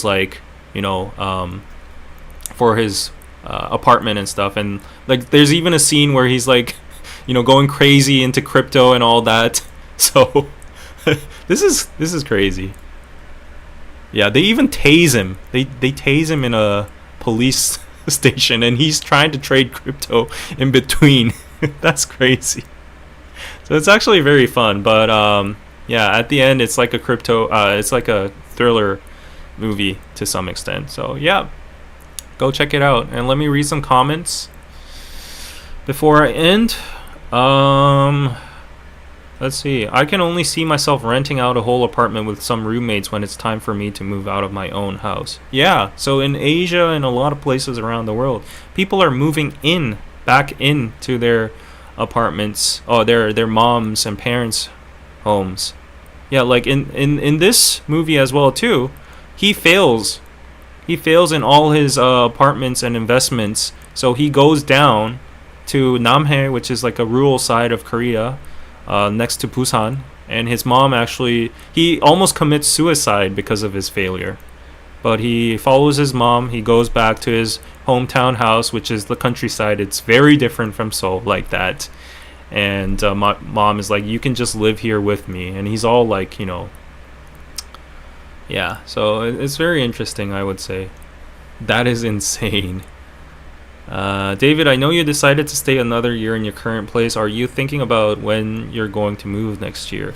Yeah, that's like a very big point of debate for me, whether I should stay in Seoul or not. Like nowadays, I'm not even doing a lot of business with other people. I don't really hang out that much outside. So I think, as I've said before, like going to Busan, downsizing. Because if you go to like the countryside, Busan is like the second biggest city, so it does have relatively little higher prices, but not compared to Seoul. Like I could afford a house over there if I get some loans. So yeah, I'm considering going to Busan. Not living with my parents though. Like I can't squeeze in with my grandma, my parents, my 2 dogs, all of that. Like I can't do that. But the good thing is I'll be near them, and family's everything. I've learned that throughout my short years on Earth. Yeah, at the end, like family and maybe a future partner, maybe your kids, that's all considered as family, right? And some close friends, that's all you need to be have a decent life, I would say. And health, yeah. Money, definitely needed. Money is the problem of everything in this society, and also it's the solution to 80%. That's what a lot of rich people say. Money is the solution to most of your problems in this society. Of course, it won't buy happiness, and you can't buy happiness with money, but you can definitely buy comfort and avoid discomfort. And you can look out for your health, medical bills, and what's important. If your family's in a hard time, like you can solve that with money as well too. So yeah, that's why I'm stacking up money as much as I can. Hopefully I don't I don't become a failure, and I'll just go live with my parents. Okay, bye all, Diva. Was good to have you in the chat. The best thing for the government to do is honestly decentralize Seoul. Yes, exactly. That's what the current government is pinpointed on, and all the other governments are trying to, but because of the greed of human beings, it's just very hard. Once you take something from people that already have it, they protest really hard. Yeah, it's very hard to take something and disperse it around. Yeah. Do Korean home buyers always buy in full? What's the typical down payment and bank interest rate? What do you mean buy in full?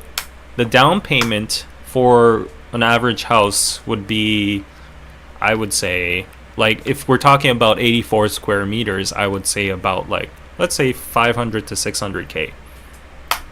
Yeah. Oh no, the down payment.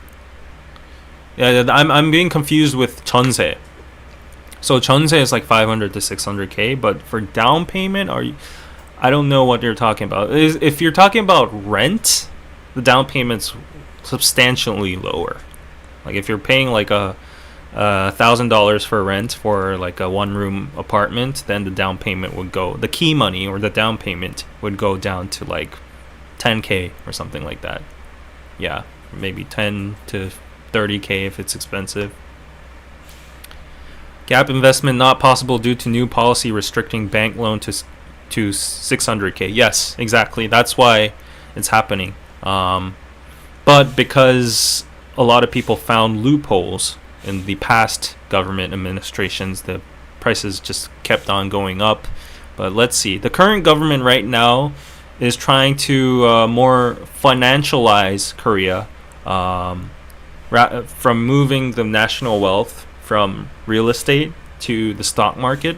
That's what they're trying to do, because that's eventually going to be a healthier model for South Korea. South Korea's net worth is all tied in real estate. 78% of our national wealth is all in real estate. So that's not a healthy model. We should be like, I don't know, Switzerland or Singapore. Yeah. Yep. I've been talking on about so much. Like the 2008 bubble in the US. Yes.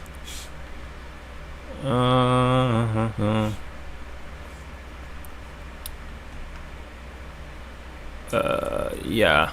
Subprime mortgage. Yes, I love the movie The Big Short. It's one of my favorite movies ever. One of the best movies ever. Kang Han-il is a great actor. Yes, I love him. He's so good. He is really good. Really good. I plan to go to Seoul next week to buy a place at Hannam-do Hill, but I guess I will put it off. Andrea! Really? Oh my gosh. Hannam-do Hill? That place is where BTS lived. That place is over. That place is over like 8 mil, 9 mil. You must be loaded. Okay, my camera even froze because of the shock. It's definitely overheated now. Okay. Guys, the system failed us. It's been a very interesting live. Thanks, David and live chatters. If this doesn't reboot now, I'll just end the stream like this. If it reboots, I will say bye to you and go. But right now, it is not responding. Oh, there we go again. Yeah, definitely my camera overheated. But I hope you like the long live. You know, it's been over 3 hours, but I have incentive to do longer lives this week. I'll tell you that before. Joking, okay. Andrea be balling. Ryan, aren't you supposed to sleep right now? Isn't it like 2:46 a.m., 3 a.m. there in Singapore? Don't you have work tomorrow? David just got heart eyes. Yeah, I thought I found my sugar mama. Too bad. Hi David, if the government wants to promote investors, why are they penalizing Bang PD? Exactly because of that. Because they want to promote investing in the stock market, in order for normal people like us that only have like a couple chump change in our pockets to invest in the stock market versus massive capital like Bang PD or conglomerates that have massive amount of stocks, they have more power in the stock markets, and they can go around and find loopholes and go through. They can plan schemes and all that, and that's just messing up the stock market, and it's actually like stealing from small investors. I'm not saying he did. We'll have to look into the investigation results, but that's what he's being investigated for. So the current government is trying to make the stock market more regulated and transparent so that big companies and conglomerates and chaebols and rich people can't mess around, manipulate stock market, so that it can be a fair playing field for even retail investors like us. So if we have the information, if we study good stocks, good companies, invest long term, we can get dividends, we can earn wealth, we can get returns. But that wasn't possible. That was very difficult in Korea because like the big shareholders of big companies always manipulated the market with all these weird loopholes and rules and all that. So yeah. Oh, tomorrow's a holiday. Okay, good for you.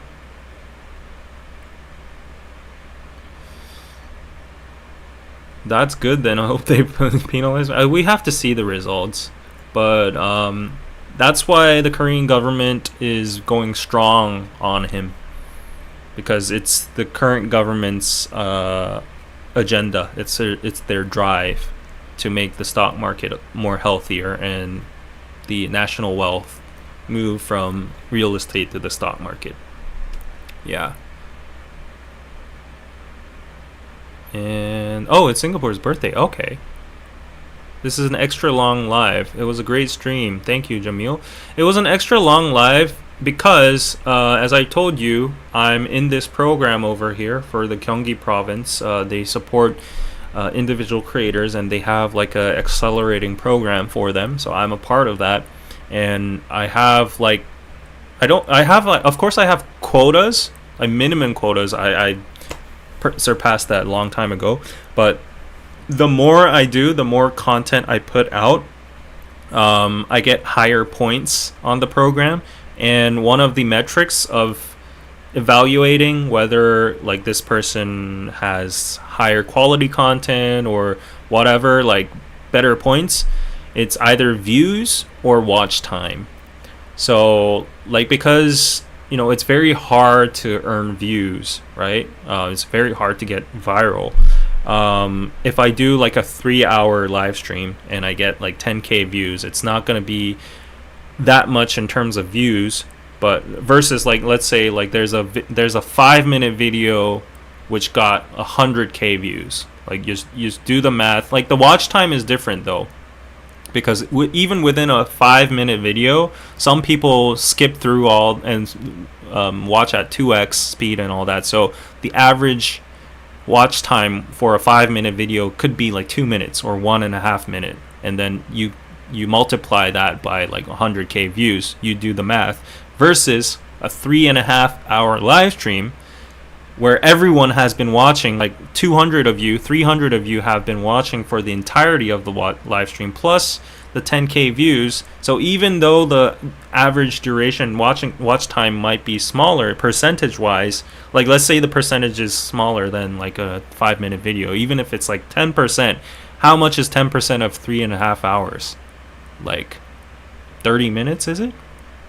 I don't know. Like my math is not mathing right now, but it's way above like those short videos. So the more I do live streams and the more views it gets, it's more advantageous for me to proceed to the next round for this program.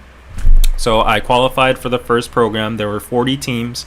I made it into the 20s, the top 20s. So I'm at the second round. If I were to advance to the third round evaluation is at August 17th.